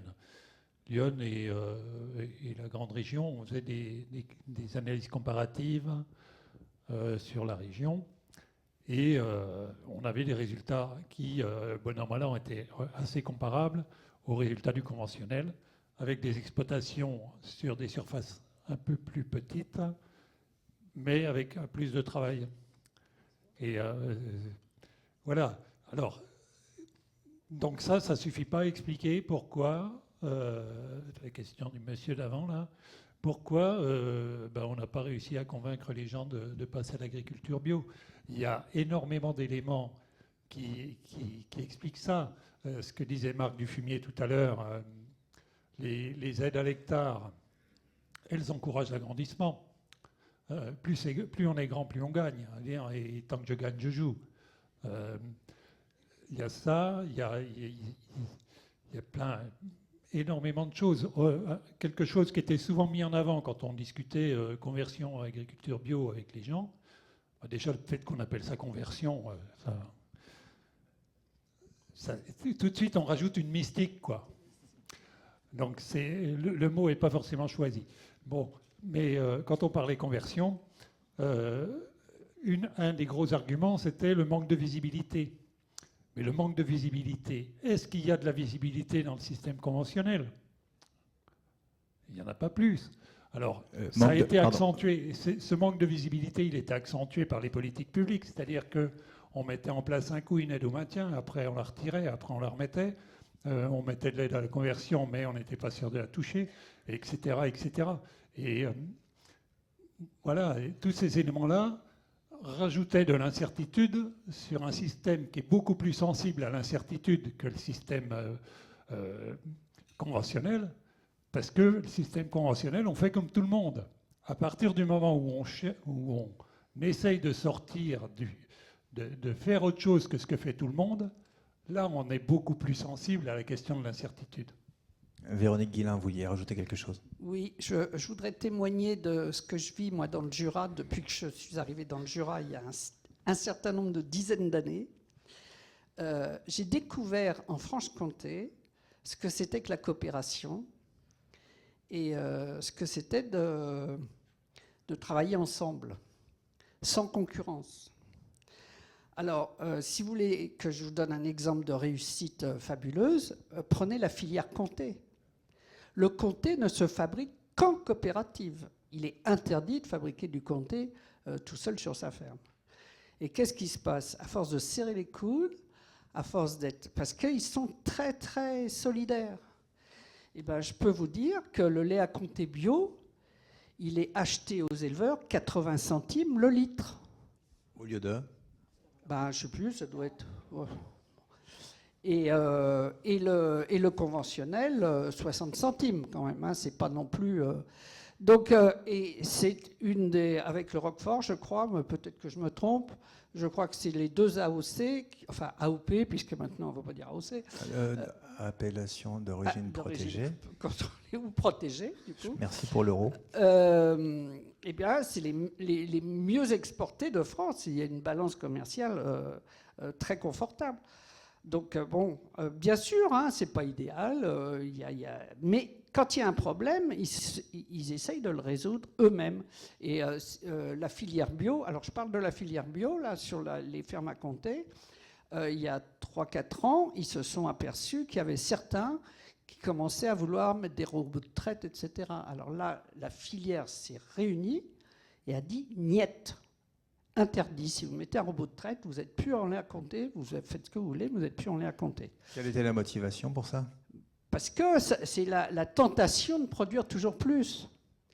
Or, quand il y a un équilibre sur une ferme d'élevage et qu'on estime que le producteur vit bien de sa production et qu'il n'a pas besoin qu'il a la tentation d'en vouloir toujours plus, et ben, s'il y a des règles comme ça, ça va le freiner quand même.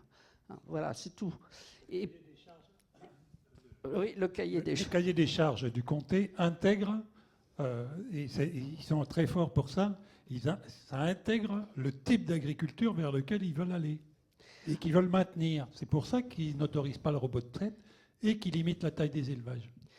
Alors, je rajoute simplement un petit truc, c'est qu'ils se sont mis d'accord cette fois-ci, dans la filière Comté, d'un montant maximum de production par unité de travail. Je ne sais pas si ça vous rappelle quelque chose, mais on parlait des paysans travailleurs il y a déjà un certain nombre de dizaines d'années qui proposaient des quantums par unité de travail.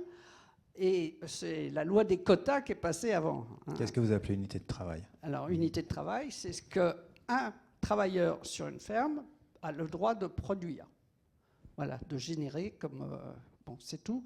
C'est simplement que là, dans la filière Comté bio, alors là je précise, hein, c'est les bio qui ont obtenu ça, je ne sais pas sur la filière de lait conventionnelle, mais la filière bio a dit on limite la production de lait par unité de travail. Et que ça suffit pour vivre. Et d'ailleurs, ça suffit pour vivre parce que du coup, on protège notre production, on n'inonde pas le marché avec des millions de litres de lait, et du coup, on est bien payé. On ne peut pas parler du Comté sans parler justement des effets délétères sur les milieux aquatiques dans le Doubs. Il n'y a plus de poissons. C'était un lieu touristique connu pour la pêche avec des truites gigantesques, des ombres, etc. Ça fait 3 ans que les rivières sont en train de mourir à cause de la production de Comté. L'effet délétère de l'épandage des lisiers. Il y a d'autres solutions qu'épandre les lisiers. Donc voilà. Après, c'est à travailler. Mais c'est vrai que les rivières comtoises sont en mauvais état, je l'accorde. Moi, je voulais apporter une précision par rapport à la comparaison des marges bio et pas bio. Par expérience, nous, on était 40 ans pratiquement en bio et on a gagné notre vie correctement. Bon, on a fait une comparaison de marge avec une exploitation. Nous, on était donc en production lait et céréales. On a fait une comparaison de marge avec une exploitation à peu près équivalente en bovin, viande, céréales, avec donc de l'herbe qui est retournée, avec du blé derrière, et donc deux exploitations à peu près comparables, et avec 100 hectares chacune de céréales, et des rotations pas tout à fait pareilles, mais enfin approchantes, et les comparaisons de marge étaient, enfin, ce qui reste à la fin, le BE, était équivalente. Donc avec la pollution en moins, et l'autonomie en plus, parce que je peux préciser que sur notre exploitation, par exemple, on était pratiquement, mis à part le fioul évidemment, on était pratiquement autonome. On apportait de la chaux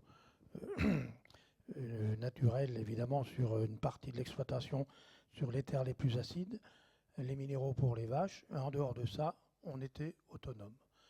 Donc voilà, je ne veux pas dire qu'on était un modèle, mais c'est pour... Quand on voit les prix des intrants, la comparaison est là, quoi. Oui, ouais. Je voulais revenir effectivement il y a plusieurs curseurs pour faire bouger un revenu. Il y a dépenser moins, gagner plus, produire plus. Un peu les 3 pistes, quoi. Donc globalement, on a quand même tendance ces dernières années à avoir choisi de produire plus, le plus possible, sur des surfaces de plus en plus grandes, de moins en moins d'humains. Enfin là, je pense grande culture, élevage. Je sors d'une semaine d'enquête sociologique sur des exploitations d'élèves du lycée agricole de la Brosse. Donc on a quand même un bon... qui est le lycée agricole situé à Auxerre, qui est en polyculture, élevage, production lait, viticulture, maraîchage, élevage. Enfin, c'est un peu protéiforme, mais ce qui est intéressant, c'est qu'on voit des exploitations qui ont globalement en lait 150 hectares, ça c'est le minimum. On monte jusqu'à 600, avec des cheptels autour de 200 têtes, avec 90 qui sont en production laitière à peu près sur ces cheptels-là. Et sur ces structures-là, on a l'exploitant, un salarié seulement, voire 2, des fois un stagiaire, histoire de faire un peu de main-d'œuvre. Mais on voit que finalement, ça bénéficie à assez peu d'humains et pour autant, le revenu n'est quand même pas suffisant. Donc, je pense qu'on peut dire que l'espèce de petite course à l'échalote qui s'était produite ces 40-50 dernières années ne fonctionne pas et même met en danger les agriculteurs, l'agriculture, l'écologie, etc. Donc, l'autre façon, un peu l'autre pied que nous on prend dans la coopérative qu'est l'atelier paysan, ça va être de faire baisser les charges de mécanisation au maximum par la réappropriation de l'outil. Donc en grande culture, c'est sûr que ça va être hyper compliqué parce que quand on a fait des transitions à 300, 400 hectares, on est obligé, enfin, je suis désolée, mais on est obligé de travailler avec des super méga tracteurs, des outils qui sont démesurés en largeur. Donc, travailler avec DS, c'est pas possible parce qu'on peut plus tourner avec le tracteur. Enfin, il y a des concepts et des façons de faire techniques qui sont difficiles, qui sont délétères et dans lesquels on est un peu bloqué au bout d'un moment.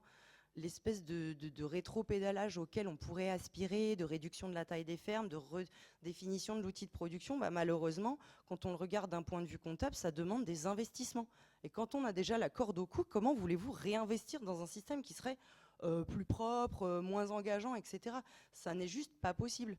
Donc, sans même parler d'agriculture biologique, de conventionnement ou quoi, je crois que tout à chacun essaye d'être le moins polluant possible, le moins interventionniste possible, parce qu'à chaque fois qu'on sort travailler, c'est du temps de travail, c'est de la fatigue, c'est tout ça. Donc on essaye tous d'avoir des systèmes, et c'est du pognon, on essaye tous d'avoir des systèmes les plus résilients possibles, en fait, à nos échelles, et avec ce qu'on a déjà entre les mains, 95% du temps, on se retrouve bloqué.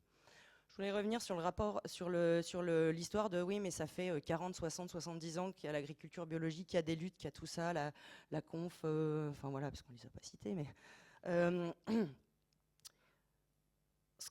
il y a un truc qui s'appelle le trépied de la transformation sociale. C'est en fait le tabouret, il a 3 petits pieds. Sans ça, on se casse un peu la gueule. Il y a l'alternative qui est nécessaire, obligatoire pour un petit peu montrer ce qu'on peut faire d'autre, ce qu'on peut faire différemment, qui est hyper important. Le problème, c'est qu'on est resté uniquement dans l'alternative. Il y a un truc que tu as dit tout à l'heure quand tu parles de faire commun, qui est en fait le rapport de force. C'est la deuxième jambe. Et la troisième, c'est ce qu'on est en train de faire ici, ensemble, les uns avec les autres. C'est ce qu'on appelle l'éduc-pop ou la coéducation. Et en fait, sans ces 3 pieds, le tabouret se pète la gueule et on n'arrive pas à avancer. Et c'est, je pense, parce qu'il manque des pieds à ce tabouret depuis quelques années et qu'on n'arrive pas à faire avancer les 3 pieds en même temps, qu'on n'y arrive pas. On n'arrive pas à faire transition pour cette raison-là. Et M. Duffinet l'a dit tout à l'heure, le prorata temporis qu'on octroie au temps d'écoute des alternatives et le temps qu'on donne, ou l'énergie qu'on donne au service majoritaire qui est quand même uniquement calibré sur l'économie. Ça n'est que depuis les années 60-70, alors là je me tourne vers mes aînés, mais que la comptabilité d'entreprise a été imposée à l'agriculture. Mettre l'agriculture et la production alimentaire dans le système comptable général, ça fait pas si longtemps que ça existe. Il y avait des comptabilités simplifiées, des choses un petit peu peut-être plus proches de ce qu'est l'exercice agricole en fait, et où on n'était pas dans des délires de rentabilité en devant se rééquiper d'outils de plus en plus performants parce qu'on est au bout de la période d'amortissement comptable, etc. Donc il y avait un petit fond mince, j'ai oublié mon mot, mais de réfléchir pragmatiquement, quoi, de bon sens. Le bon sens paysan, il existe toujours. Enfin, faut quand même pas l'oublier, mais il y a des cadres, voilà, qui nous ont été mis autour et qui limitent la capacité d'expression de ce bon sens. Alors, il y avait une question tout à l'heure là-haut qui n'a pas été posée, et puis il y en aura 2 autres en bas. Mince, bon, alors on va faire dans l'ordre. 1, 2, 3. Oui, moi je reste sur la thématique de pourquoi est-ce qu'on n'arrive pas à changer. Est-ce qu'il n'y a pas un certain nombre de facteurs clés qui pourraient faire basculer, puisqu'on a besoin de basculer, du type sécurité sociale de l'alimentation, des moyens qui font que, au-delà de la culture, on a des techniques en place et ça fait bouger par effet de clipet. Il y a une expérimentation qui se fait dans le Sud, alors à petite échelle naturellement, où on rembourse le bio et la bonne bouffe comme on fait pour les médicaments, à 30, 50 et 70%. Eh bien, dans ce tout petit microcosme qui essaye ça, il y a aujourd'hui des commerçants qui ont décidé de changer leur manière de s'approvisionner et il y a des paysans qui se sont dit que ça vaudrait peut-être le coup de passer en bio. Est-ce que ce n'est pas ça la manière de mutualiser le changement ? Oui, bonjour à tous. Guy Michel et Martin, je suis agriculteur en bio. C'était pour répondre surtout à l'interrogation du monsieur, là, et puis un peu en global de tout ce qu'on parle.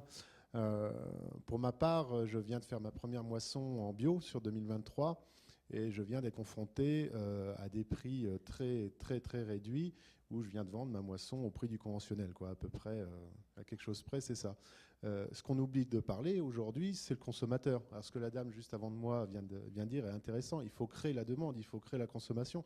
Je produis une denrée alimentaire. S'il n'y a personne pour la consommer, elle ne vaut rien. Donc derrière, le taux de conversion à l'agriculture bio cette année, elle est de 0. Hein, personne ne va y aller forcément. S'il n'y a pas l'attrait, si le consommateur n'est pas demandeur, on ne produit pas et on se le prend en pleine face. Et aujourd'hui, je suis obligé de changer mon assolement. D'ailleurs, je fais des productions, alors pas à grosse valeur ajoutée. Le blé meunier bio, je l'oublie complètement, hein, c'est fini. Ça, il paye même moins cher que du conventionnel, donc aucun intérêt. On va produire de l'aliment bétail et on va attendre que ça passe, mais on compte sur une consommation. Et voilà, s'il y a de l'offre, il faut de la demande, quoi. C'était une question, quand vous avez pris l'exemple de la brosse, est-ce qu'eux, ils sont en système bio ou conventionnel? Ils viennent de convertir l'intégralité de l'exploitation en bio alors, c'est toujours un mauvais exemple, les exploitations des lycées agricoles, parce qu'ils sont bloqués dans des dynamiques à la fois imposées par la région, de nécessité d'outils pédagogiques pour les élèves.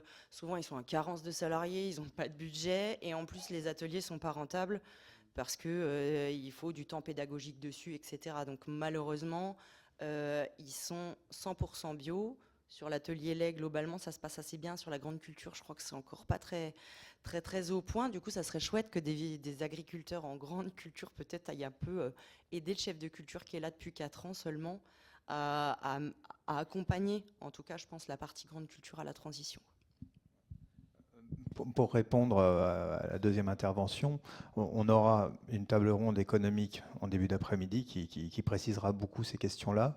On a aussi un intervenant qui sera là demain, normalement, qui s'appelle Arnaud Rousselat, qui est agriculteur en bio aussi et qui m'expliquait récemment qu'il a fait une récolte tout à fait satisfaisante, qu'il a vendu à des prix très intéressants et que ça passe par des méthodologies, et des techniques et des pratiques en termes de livraison de son blé. Par exemple, lui, livrer un peu moins à la coopérative et le faire un peu plus en direct, c'est très avantageux.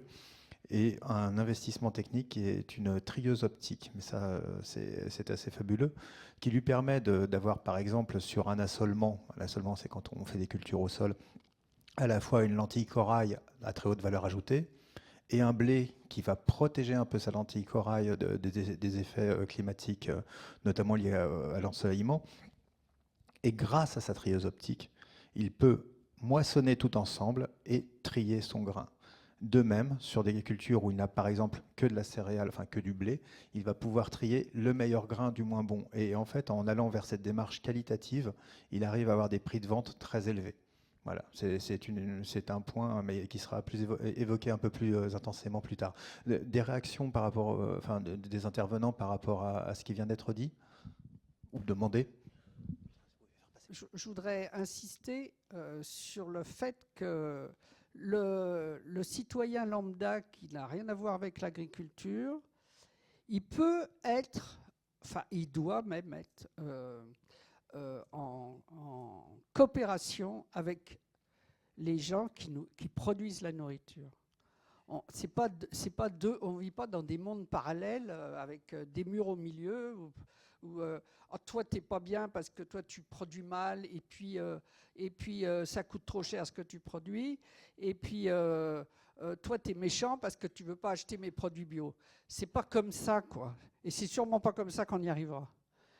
C'est vraiment se serrer les coudes parce que je vous rappelle quand même que l'espèce humaine a mis la Terre dans un sale état. Hein. Enfin, faut quand même avoir conscience de ça. Et que si on s'y met pas tous, ça va être assez catastrophique. Ça l'est déjà d'ailleurs, mais bon. Donc voilà, je voulais rappeler ce principe de coopération qui me semble vraiment indispensable entre tous. Et c'est pas. Alors les paysans là, ils protestent, je comprends, etc. Et bon, mais ils cherchent quelque part en protestant à nous alerter, nous les consommateurs, nous les citoyens qui n'ont rien à voir avec l'agriculture. Regardez, ça veut dire au secours, on est dans la merde là. Il faut vraiment nous. Bon, moi je l'entends ce truc, mais en même temps, on peut aussi nous, citoyens, se dire qu'est-ce qu'on peut faire ? Qu'est-ce qu'on peut faire ? Comment aller vers une coopération avec ces agriculteurs, ces paysans dont le métier est de nous nourrir ? Alors, les dispositifs comme celui qui a été évoqué dans le Sud, il y a pas mal de choses qui sont à l'essai actuellement, puisqu'on essaye de trouver des solutions collectivement, notamment la sécurité sociale de l'alimentation, dont on parlera demain après-midi, qui fait partie des dispositifs. Permettre à chacun d'avoir accès à des aliments de qualité, d'avoir les moyens de les payer et que ce soit rémunérateur pour les personnes qui les produisent, ces aliments. Une réponse de Marc Dufumier aussi, et après on redonne la parole à la salle. Alors, il y aurait beaucoup de choses à dire, mais il est clair aujourd'hui que quelqu'un qui produit du fromage comté bio est bien mieux rémunéré que quelqu'un qui produit avec 3 robots de traite de la poudre de lait pour être exporté vers la Chine. Les gens qui sont dans le malheur aujourd'hui, c'est bien ceux qui sont dans l'agriculture industrielle. Et si on regardait les betteraves, regardez même chez les gros betteraviers, comme on disait, les usines Téréo sont en train de fermer en ce moment. Et c'est bien la filière avec néonicotinoïdes qui n'est pas rentable. Il y a moyen de cultiver la betterave en rotation longue d'une autre façon, sans néonicotinoïdes. Cette agriculture industrielle, elle est en péril. Un poulet élevé avec du soja et du maïs et du soja brésilien ne peut pas être compétitif avec un poulet brésilien. Les abattoirs Tilly, Gad ont fermé. Les poulets de Loué s'en sortent, les poulets de Bresse s'en sortent, mais les autres, c'est terminé. Loué s'en sort mal cette année. Loué s'en sort très mal. Il y a une grosse baisse des ventes. Bon alors, mais on a importé des milliers de poulets, des dizaines de milliers de poulets ukrainiens. C'est ukrainien aujourd'hui. Donc, mais il est clair que plus c'est industriel, à la limite, plus nous avons peu de chances d'être compétitifs sur le marché mondial. Dans la France des mille et un terroirs, jouer l'agriculture spécialisée et des produits bas de gamme qui en résultent, c'est sans avenir. Alors après, c'est une autre question très importante, à savoir qu'effectivement, les prix des produits bio, ils fluctuent sur le marché mondial comme les prix de l'agriculture industrielle. Et en ce moment, effectivement, ils sont au plus bas parce qu'il y a évidemment, avec l'inflation globale en France, il y a des couches modestes qui achetaient des produits bio et qui n'en achètent plus. Et ça, il faut réguler ça. Mais l'idée qu'il y aurait des bons produits bio et que ce serait le prix du produit qui rémunérerait le temps de travail supplémentaire de cette forme d'agriculture vertueuse. Et donc oui, il y aurait des bons produits bio pour les bourgeois bohèmes, puis des perturbateurs endocriniens et des antibiotiques et des antibiorésistances pour les couches modestes. Moi, ça m'insupporte. Donc il faut, oui, qu'on aide à un basculement, moi aussi j'aime pas beaucoup le mot conversion, qui fasse qu'effectivement les bons produits qui sont bons pour la santé et pour l'environnement deviennent accessibles pour le plus grand nombre. Et ça, si c'est d'intérêt général, c'est au contribuable de payer. Mais du coup, allons-y. Est-ce que c'est des subventions proportionnelles aux hectares ou est-ce que c'est, vous êtes travailleur, vous nous rendez un service d'intérêt général, là vous séquestrez du carbone, dites-moi à quel prix vous mettez, alors éventuellement pour éviter la pollution, alors c'est un peu coûteux peut-être de mettre du fumier plutôt que du lisier. C'est un coût supplémentaire, parce que la paille, elle n'est pas là-bas. On est bien d'accord. Mais ok, dites-moi à quel prix vous mettez vos animaux sur la paille. Ce ne sera pas du lisier, ce sera du fumier. C'est un coût. Dites-moi à quel prix. Top là, c'est conforme à l'intérêt général. Top là, je vous achète ce service d'intérêt général. Moi, contribuable, je suis prêt à payer. Plutôt que de subventionner, j'ai cru comprendre, un responsable syndical, on m'a dit c'est 800 hectares. Mais quand vous avez 800 hectares... 700. Combien 700. 700. Bon, 700 hectares. Quand vous avez 700 hectares, promouvoir une agriculture biologique diversifiée avec beaucoup de travail et beaucoup de salariés, c'est impossible, ça ne sera jamais viable, ça ne sera jamais rentable. Donc qu'est-ce qu'on appelle rentable ? Bon ben voilà, rémunérons les services environnementaux d'intérêt général, c'est au contribuable de payer en proportion du travail. C'est quelque chose que l'on commence à voir avec le développement de régies agricoles municipales dans certaines collectivités, où la collectivité salarie les agriculteurs qui produisent pour la collectivité. On redonne... Et je ne cache pas que j'ai une préférence pour ça, que je suis très pour la mutualité sociale agricole, la sécurité sociale agricole, mais je pense que l'exigence de bio et terroir, là, est erronée, on fait fausse route. Mais ça, c'est un débat pour plus tard. Très bien. Donc les questions dans la salle, voilà, merci. Bonjour à tous, agriculteur dans le nord du département, voilà, converti en bio en 2018. Et donc, c'était pour témoigner que c'était difficile d'écouler la production actuellement. On se pose vraiment des questions. Voilà, comme dit Guy Michel, on vend du blé au prix du conventionnel. On fait de la betterave sucrière, ça nous donnait quand même des marges assez confortables. Là, Tereos, plus 1 hectare de betterave bio. Cristal Union, pour qui on produit des betteraves, nous a dit moitié de la production. De 1800 hectares, on passe à 900. Donc nous, on a acheté même une machine spécifique pour arracher les kénopodes. Voilà, une mauvaise herbe qui dépasse et ça va pas mal. Alors du coup, moins de betteraves de produites. Comment amortir cette machine? Il y en a plein qui ont acheté des robots, des farms droïdes. C'est pareil, hein, chez Tereos, du coup, ils sont garés sous l'hangar et ils ne tourneront pas cette année. Voilà. Après, en culture, qu'est-ce qui reste de pas trop mal? C'est la lentille, pour nous, où on arrive encore à avoir un prix qui tient. Mais le reste, là, les tournesols, on nous parle de les mettre en conventionnel. L'avoine de floconnerie, c'est pareil, on nous l'achète mal. Orge de printemps pour la bière, c'est pareil, c'est pratiquement prix du conventionnel aussi. Oui, ça, j'espère qu'on aura des réponses pour vous Ouais, dans mais l'après-midi avec des présidents de coopératives bio notamment. Bah oui, nous on vend une coopérative locale qui prend presque toute l'Yann, hein, c'est Innovae, qui rabat pour la COSEBI, dont ils ne savent pas quoi faire du blé. Là. Ils mettent le blé en silo-boudin, et il y en a des kilomètres, et quand est-ce qu'ils vont le ressortir? Ouais, et l'un des Ils en ont vendu un peu en conventionnel, mais pas tout, ils auraient dû en fait. Avec le coup de l'Ukraine où le conventionnel avait monté, ils auraient dû tout larguer à ce prix-là, et au moins on aurait eu un peu mieux, quoi. L'un des sujets est visiblement qualitatif aussi, parce que ces coopératives qui ramassent, c'est comme ça qu'on dit dans le langage agricole, ne trient pas forcément le blé de la même manière, qu'on a des producteurs qui n'ont pas la même technicité, des conditions de récolte, des variétés qui ne sont pas forcément les mêmes, et justement l'aspect qualitatif de la production et le tri de la production, tout simplement, parce qu'on peut avoir une ferme où on n'a pas les mêmes qualités de blé, enfin vous le savez tous, justement, d'une nous, parcelle on a à l'autre. Des problèmes pour obtenir des protéines. Pour rendre le blé planifiable, il faudrait 11,5. Alors ça, on l'obtient que derrière les légumineuses de la luzerne. Toutes les Ou le autres soja. cultures, même non, derrière soja, on est à 9,5, 10. Donc on passe en fourragé. Et la pénalité, c'est moins 60 € tonne. Important. Alors les premières années, c'était bien, on était à 450 € à peu près de la tonne. Donc là, c'était même à 40 quintaux, ça passait, sans intrants, ça passait. Là, à 260, c'est plus possible. Il est impératif de sauver les filières bio en rémunérant correctement le producteur bio pour son service d'intérêt général. Mais on ne peut pas faire porter qu'au consommateur le surcoût d'un produit qui est conforme à l'intérêt général. C'est le produit bio qui serait accessible aux couches aisées et le reste pour les couches modestes. Moi, ça m'insupporte. Donc si on ne rémunère pas correctement les nombreux services environnementaux de votre agriculture biologique, on n'y parviendra pas. Mais évidemment, c'est inaudible. Pourquoi on n'y arrive pas? C'est parce qu'en face, il y a des lobbies qui nous disent exactement le contraire. Donc c'est un levier purement politique, là, ce que vous êtes en train de dire. Ah ben bien sûr. Bien sûr. L'agriculture biologique ne survivra que si politiquement, on décide que c'est d'intérêt général. Et d'ailleurs, c'est vrai que c'est d'intérêt général. Le groupe France Stratégie qui encadre beaucoup de...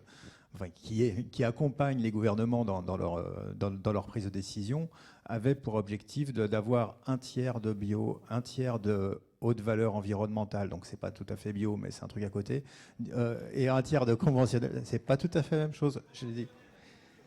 C'est du conventionnel avec des pratiques qui se rapprochent un peu plus de la bio que le conventionnel pur et dur, le plus méchant. Et en plus, il y a différentes graduations dans le HVE. En tout cas, même France Stratégie avait indiqué la nécessité à l'échelle nationale, la nécessité collective de changer les modes de culture, avec cet objectif un tiers pour 2030, et de n'aller que vers une augmentation en faveur de pratiques agro-environnementales.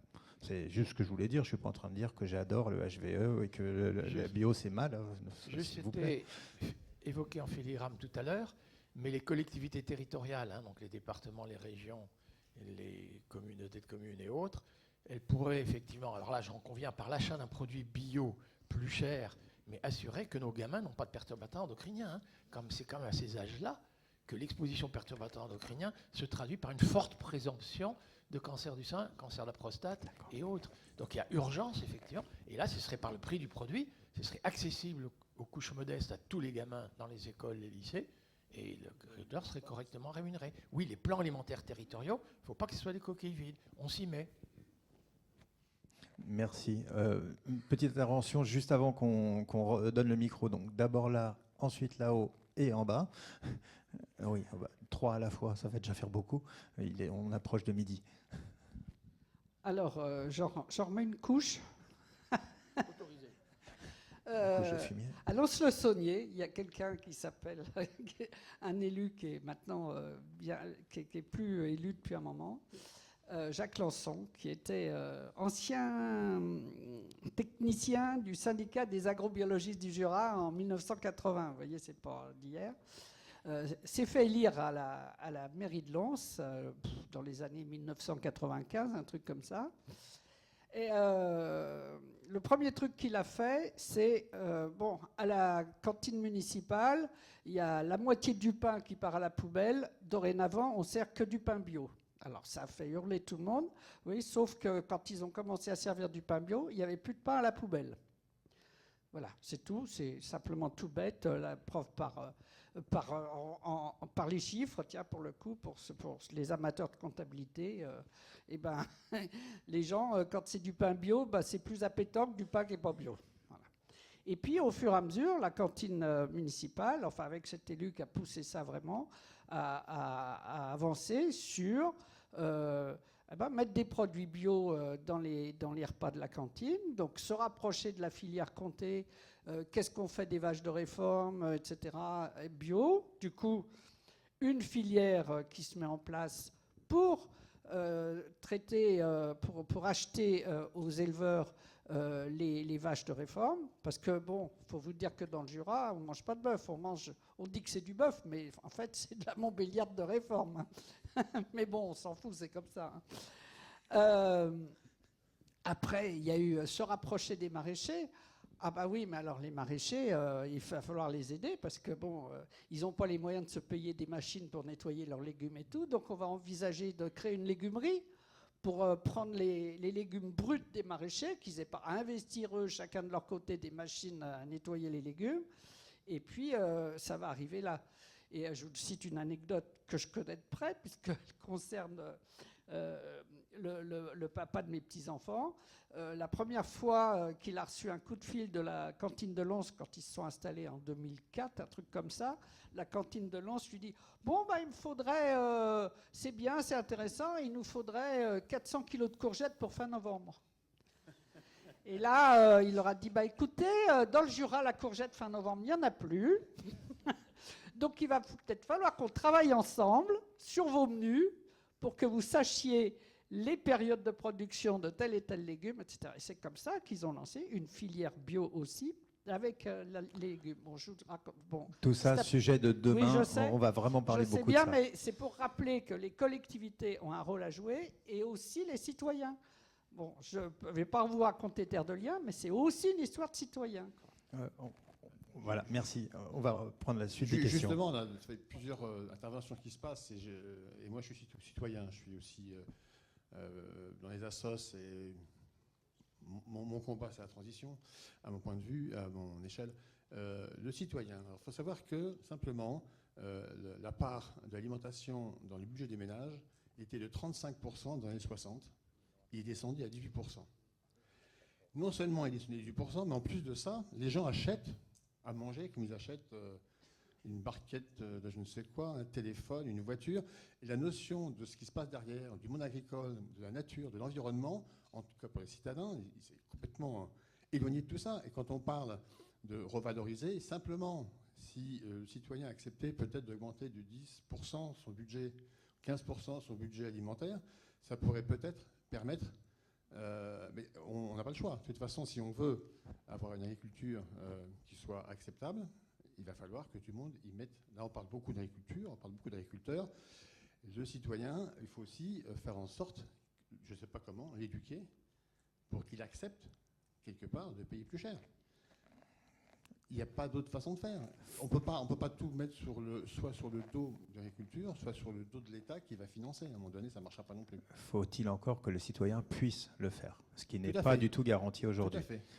Bonjour à tous, donc moi je suis Christelle Garnier, je suis paysanne bio à la Ferté-Loupière. Et en fait je voulais rebondir sur pourquoi depuis 40 ans on en est là. Et je pense qu'il faut juste pas oublier qu'en fait il y a des puissants face à nous. Il y a la société face à nous, il y a le marketing face à nous. Je veux dire, on nous a fait croire qu'on pouvait acheter de l'eau en bouteille, que c'était meilleur pour la santé. On nous a fait croire, enfin je veux dire, voilà, on nous fait croire que le Nutella c'est bon. Enfin, je veux dire, le marketing, la société, la formation. Et je pense que le consommateur n'est pas responsable de tout ça. Il est responsable de tout ce qu'on lui, de là où on l'emmène en fait. Et je pense que les pouvoirs publics ont quand même aidé à aller dans ce sens-là, enfin aider les puissants à pouvoir marketer, faire croire quand même, enfin il me semble. Et donc je pense qu'on doit pouvoir aider à la prise de conscience collective, mais ça elle vient de nous, mais elle vient aussi, je pense quand même, des pouvoirs publics. Voilà, il y a un monsieur qui veut aussi poser une question. Ça rejoint le levier éducation populaire dont parlait Marie-Océane Fekkaïri tout à l'heure. Soit on croit au combat politique, soit on croit au combat culturel, et c'est pour ça qu'on est tous engagés, et là, c'est pour ça qu'on vient ce matin. C'est quand même ahurissant de se rendre compte au moment où quelque chose se cristallise autour d'une vraie violence sociale, c'est-à-dire l'effondrement des revenus, voilà, de constater l'état du débat à la base, ce que j'ai essayé d'en voir, et de me dire, merde, je pensais sincèrement qu'on avait gagné des positions, des points, de la lucidité, du regard. J'étais vraiment convaincu de ça. Ça fait 4 ans que je suis en puisée, je vois des choses, je suis étonné de voir autant de réseaux, autant de gens qui se bougent, autant de réunions, autant d'assos, autant de trucs comme ça. Et au moment où tout le monde va ensemble, ce qui logiquement se produit dans un mouvement social qui est une espèce de maturation, où on s'écoute, où on se parle enfin sans barrière et tout, rien. Enfin, quand je dis rien, la colère, oui, mais l'évolution vers une autre compréhension des choses régresse. C'est ça qui me fait peur. Dominique Gentil, l'association La Préséance Vivant. Je travaille entre autres avec Gilles Clément, si vous connaissez cette personne. Moi, je voulais intervenir, enfin, c'est une question que je voulais poser. Est-ce qu'il, pour éviter d'inventer la roue, réinventer la roue, est-ce qu'il y a des ponts au niveau européen? Parce que je pense à l'Autriche, qui est un pays qui, au niveau de l'agroécologie, est vraiment en pointe. Comme je n'ai pas les chiffres exactement en tête, je viens de prendre un petit élément là sur Internet. L'Autriche, c'est presque 20% du territoire en surface agricole bio en Europe. Dans certaines régions, ça va jusqu'à 49% dans celle de Salzbourg et 26% dans celle de Vienne et du Burgenland.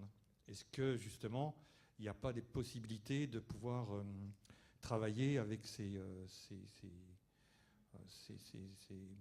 entités-là qui sont vraiment, on va dire, à la pointe? Ça fait 25 ans que je suis agriculteur en bio. Dans le nord du département, je suis voisin de Jean-Luc, qui s'est exprimé tout à l'heure.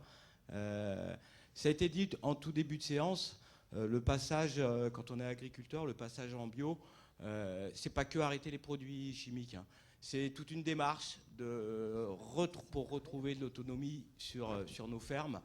Ce qui a été la démarche inverse de ce qui a été fait depuis 40 ans. Pour développer l'agriculture, on a considéré que les agriculteurs devaient se contenter de produire, faire ce qu'on leur disait, dans les manières où on disait, restez dans vos champs et on s'occupe du reste. Voilà. Le passage en bio, pour moi, a été en tout cas pour moi une vraie révélation. Je ne pensais pas être agriculteur. Je l'ai fait par ce biais-là et j'en suis vraiment satisfait. On est 4 à vivre sur 110 hectares de culture avec tout un tas d'ateliers qui ont été mis en place au fil des années. Alors ça ne se fait pas en 2 ans. Hein. On a beaucoup d'autonomie, on autoconsomme nos céréales. Tout ce qu'on vend à l'extérieur, par exemple, on cultive du colza, on cultive du tournesol, on vend de l'huile, les tourteaux servent à nourrir nos animaux. Enfin, on a une autonomie du début à la fin Et je crois que c'est réellement ça la clé de la sortie de la dépendance des paysans et également du coup du revenu.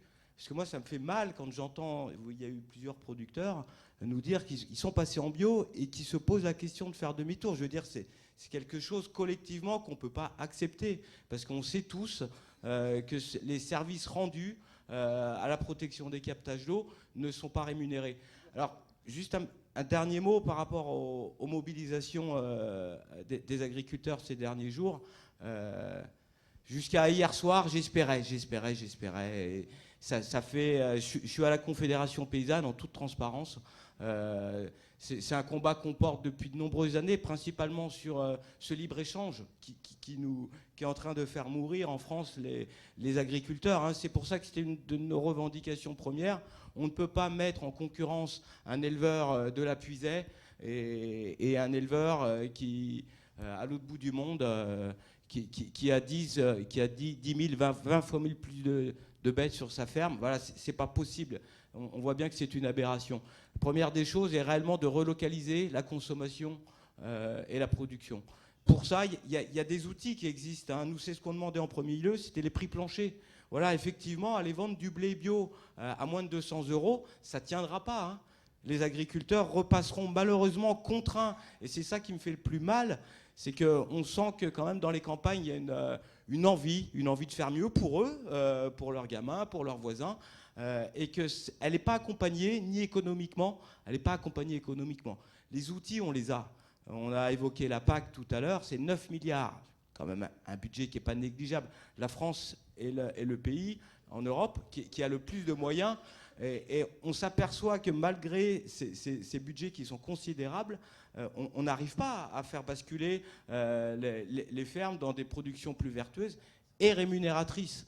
Parce que ça a été évoqué tout à l'heure, moi je tiens vraiment à insister là-dessus, si vous assurez aux paysans un revenu, c'est-à-dire des prix planchers, la possibilité, la garantie de pouvoir vendre ses productions au prix de revient, en incluant bien sûr la rémunération de son travail, ça marchera. Hein. Donc c'est vraiment par les prix des matières premières qu'on va pouvoir changer nos campagnes. Enfin les changer. Je ne sais pas s'il faut les changer. Ce qu'il faut, c'est qu'elles n'évoluent pas de trop. Parce qu'on voit quand même l'agrandissement des fermes à marche forcée. Et très honnêtement, la prochaine génération, c'est plus des fermes qu'on aura dans nos campagnes, c'est des firmes. Hein. Il y a déjà des fermes de 400-500 hectares. Et rien n'est fait, absolument rien n'est fait pour limiter cet agrandissement. Et le problème de ça, c'est pas que tout ce qui est petit est gentil. Hein. Le problème de ça, c'est que la transition agroécologique, elle va être faite par des hommes. Sûrement moins par des robots. Voilà, c'est ce qu'on essaie de nous vendre, que des robots, du numérique, des satellites vont faire le travail de paysans. C'est une erreur de penser comme ça. Et la dernière des trouvailles, ce qui a été négocié hier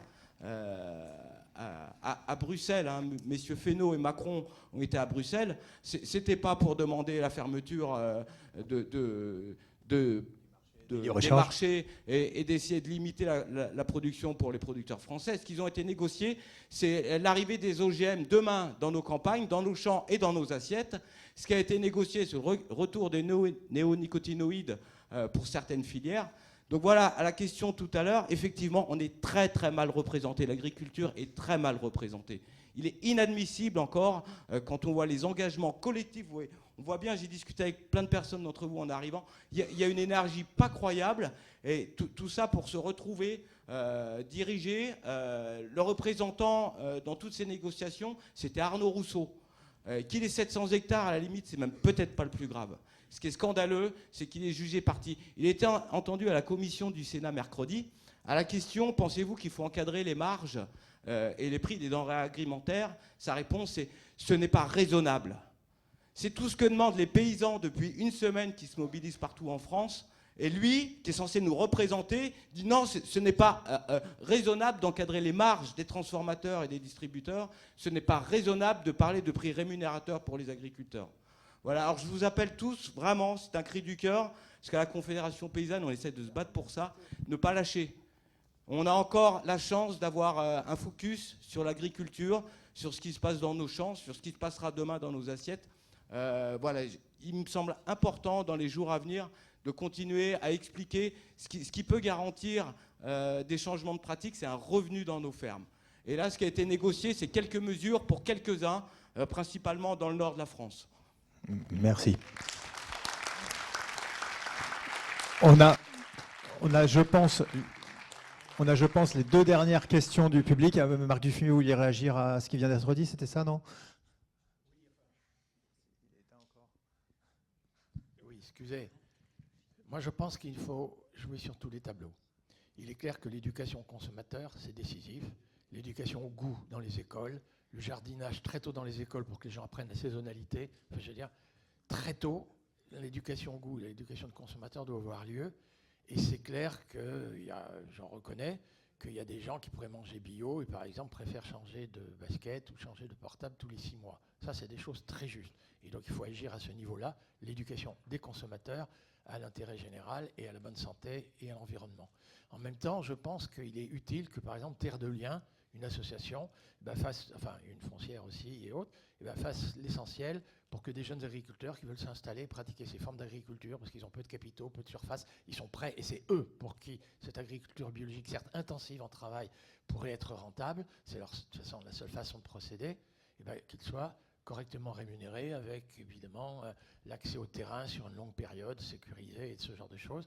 Je rends hommage à Terre de Liens. Et puis si les parents d'élèves, les associations de parents d'élèves, on se mobilise un petit peu pour que les gamins aient la certitude de ne pas avoir de perturbateurs endocriniens dans la nourriture, pas d'antibiotiques dans la viande, oui, les associations de parents d'élèves feraient qu'ils réclameraient une alimentation bio et du coup les collectivités territoriales seraient contraintes de devoir faire des plans d'aménagement territoriaux et par la voie contractuelle, correctement rémunérer des agriculteurs qui font un bon produit pour que les gamins n'aient pas de problème de santé. C'est une façon de faire. Et puis effectivement, la puissance publique, c'est nécessaire. Absolument. C'est bien les subventions de la politique agricole commune, les impôts que nous payons déjà, qu'il faut réorienter pour rémunérer le travail et non pas subventionner les hectares. Et puis, écoutez, je suis un peu désolé de vous dire ça à la veille des élections européennes. Mais si on veut que le Mercosur ne soit pas ratifié, il va falloir bien voter au Parlement européen. Donc je pense que quand même, oui, la puissance publique, l'idée que ce serait que de l'éducation et que le politique et la puissance publique ne seraient pas concernés, si la puissance publique est concernée, il faut absolument qu'on la harcèle. Donc consommateurs, citoyens, paysans et tous, un seul et même combat.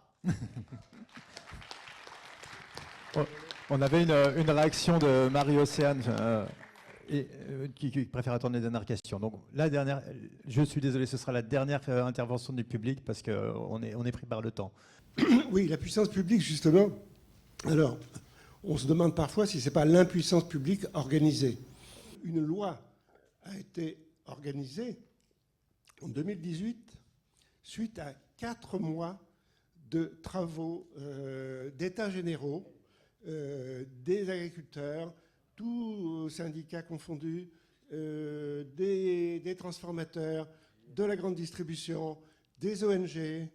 Il y avait l'atelier paysan, il y avait les AMAP, il y avait tout le monde. 4 mois, ils ont travaillé ensemble à discuter. Ce que les gars aimeraient arriver à réaliser un jour. Eh bien, voilà, ça a été fait pour la préparation de la loi Egalim. Ensuite, 6 mois de travail du Parlement, les 2 assemblées, pour donner ce que nous savons être la loi Egalim, qui était chargée d'organiser justement une régulation, précisément, des rapports entre les donneurs d'ordre, en quelque sorte, c'est-à-dire l'agroalimentaire et la grande distribution, vis-à-vis des agriculteurs, et de rétablir un peu, justement, le rapport de force. On voit ce qu'il en est. Nous sommes en 2024.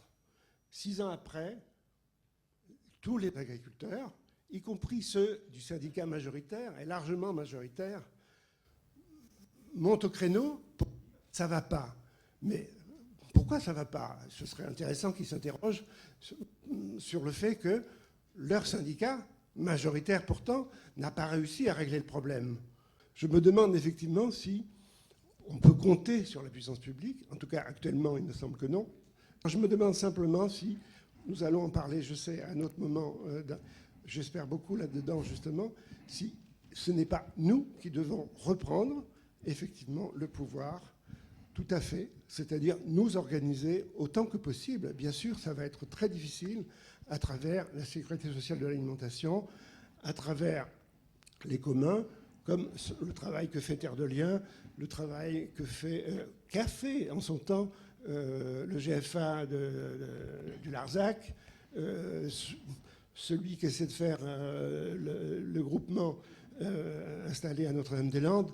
Juste rappeler ce qui a été dit par Jean-Bertrand Bonnet là-haut, c'est que les agriculteurs, très majoritairement, souhaitent faire mieux. C'est un sacré levier de savoir qu'ils le souhaitent. Après, maintenant, il va falloir voir comment est-ce qu'on arrive à le faire avec eux et comment. Pour conclure, je laisse la parole aux intervenants si ça ne vous dérange pas. Marie-Océane, vous voulez réagir? Oui, je voulais réagir sur l'éducation à la bonne alimentation. Je crois qu'il faut faire un peu attention à pas trop de posture de bien-pensance, je ne sais pas trop quoi. Il faut aussi pas occulter que, en même temps que la part de l'alimentation baisse dans le budget du foyer, la part du logement triple. En fait, on est à presque 50% de la part du budget allouée à juste avoir un toit au-dessus de sa tête, pas avoir trop froid et avoir de l'eau potable. Donc, oui, l'histoire des baskets et du smartphone, pourquoi pas, mais faisons vraiment très très attention à ces 27% d'insatisfaits alimentaires, donc de personnes qui n'ont pas les moyens de mettre ce qu'ils veulent dans leur assiette, au-delà même de ne pas savoir ou je sais pas quoi de l'éducation. Donc vraiment nos postures là où on est tous un peu des sachants et des gens qui ont le choix de ce qu'on met dans notre assiette, je crois qu'il faut faire gaffe à ça. Et puis au tout début de l'intervention, il y a eu quelque chose qui a été dit très rapidement et sur lequel je voulais revenir, qui était une espèce d'antagonisme sur le revenu direct et la capitalisation sur les fermes. Il faut aussi se redire, enfin voilà, Terre de Liens, le pôle Impact, pour ceux qui connaissent, travaille la capitalisation, c'est quelque chose qui peut potentiellement créer du revenu en fin de carrière à un agriculteur, sous l'égide qui réussisse à transmettre à quelqu'un qui a assez d'argent pour reprendre la ferme. Donc vraiment ça, ok, on nous dit oui, il a un appart à Soissons, il a 300 hectares, mais c'est intransmissible en l'état, parce que plus personne n'a les moyens de reprendre, à part des gens toujours plus gros, toujours plus puissants. Donc il faut se poser la question aussi de qu'est-ce qu'on fait collectivement pour permettre un accès au foncier à plein de gens, plein de jeunes qui veulent faire bien, qui veulent faire mieux et qui veulent produire notre nourriture, parce que, n'oublions pas que nous aussi agriculteurs, on mange. Je voulais rebondir sur le fait que les paysans, d'une manière générale, ont envie de bien faire. Nous, en Fort-Terre-Puisée, on a organisé une petite réunion à la demande de riverains, habitants, pas forcément paysans, qui s'interrogeaient sur les méfaits des pesticides, justement, ayant acquis des biens en limite de champ et se rendant compte qu'ils ne respiraient pas toujours du bon air et qu'ils ne buvaient pas toujours de la bonne eau. Et donc, suite à ça, on a organisé une réunion sur les pesticides avec l'aide de la Chambre d'agriculture qui nous a rappelé la législation en cours, la charte départementale. Et il y avait des représentants de l'agriculture de conservation, représentants de l'agriculture biologique et des conventionnels. Et donc ça a été très cordial, on était 35 environ. Une bonne écoute, tout le monde s'est bien écouté. C'était cordial.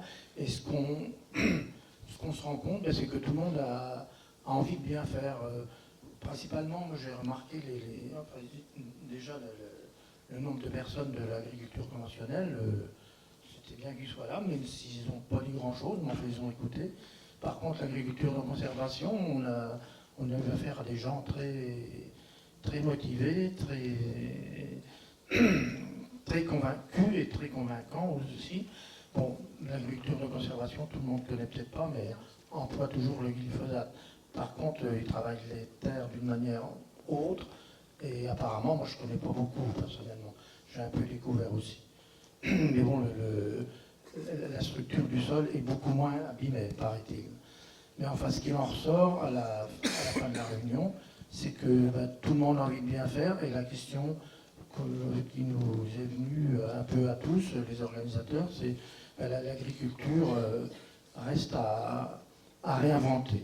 Voilà, donc ça a déjà été dit, mais voilà, essayons d'inventer l'agriculture idéale, entre guillemets.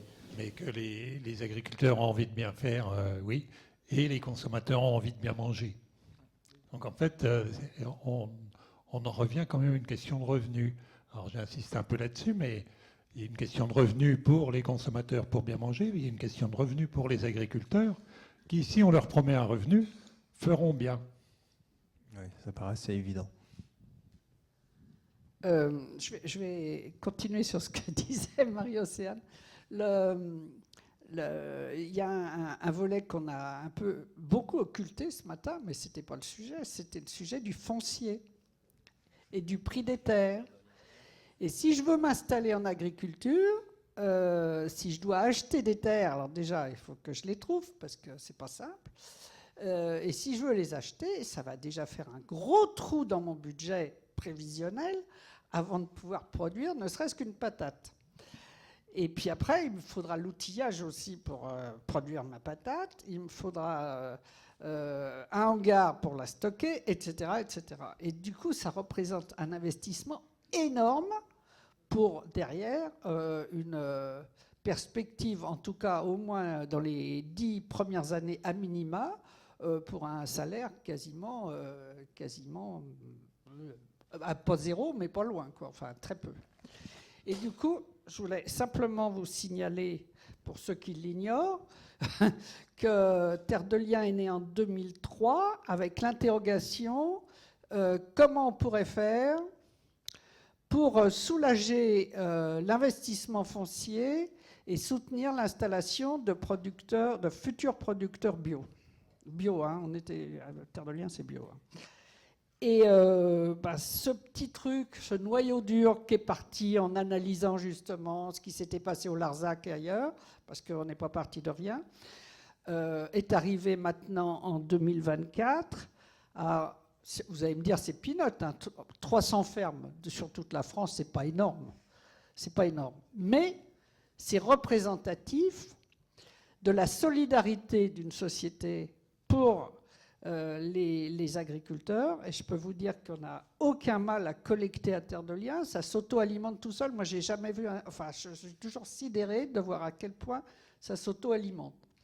Et puis, c'est géré, alors mis en place avec des outils de gestion qui sont très complexes, et je ne vais pas vous expliquer ça maintenant, parce que sinon on ne va pas les manger. Et on a faim. Et on a faim. Mais ça a généré, les citoyens, les bénévoles qui se sont mobilisés pour Terre de Liens, il a fallu créer un outil juridique foncier, parce que ça ne se fait pas tout seul, qui s'appelle la foncière Terre de Liens, avec une organisation très complexe. D'ailleurs, quand on a des porteurs de projets qui s'adressent à nous, puis qu'on leur dit, attendez, il va falloir monter un projet, machin, et qu'ils s'aperçoivent qu'il faut, à Terre de Liens, à peu près 1 an pour arriver à monter le truc, parce que c'est très compliqué. Et puis, in fine, Sarkozy crée les fonds de dotation. Du coup, grâce à ça, on crée aussi une fondation. Et donc, il y a 3 outils principaux. Il y a 20 associations territoriales, il y a une foncière et une fondation. Et tous ces gens-là, ça représente environ 1200 bénévoles sur le territoire français qui œuvrent pour soutenir l'installation de jeunes paysans, jeunes et moins jeunes d'ailleurs, de paysans en bio. Voilà, c'était ça. Merci beaucoup. Juste en complément, l'année dernière, on a fait une table ronde spécifiquement sur le foncier que vous pourrez reconsulter. Elle est en ligne si vous voulez la voir. Voilà. Et pour conclure. Rapide, juste pour rassurer, il y a des gens qui pratiquent l'agriculture de conservation en bio. On en rediscutera peut-être techniquement. Mais sachez que c'est quand même beaucoup de travail, c'est coûteux en travail. Hein.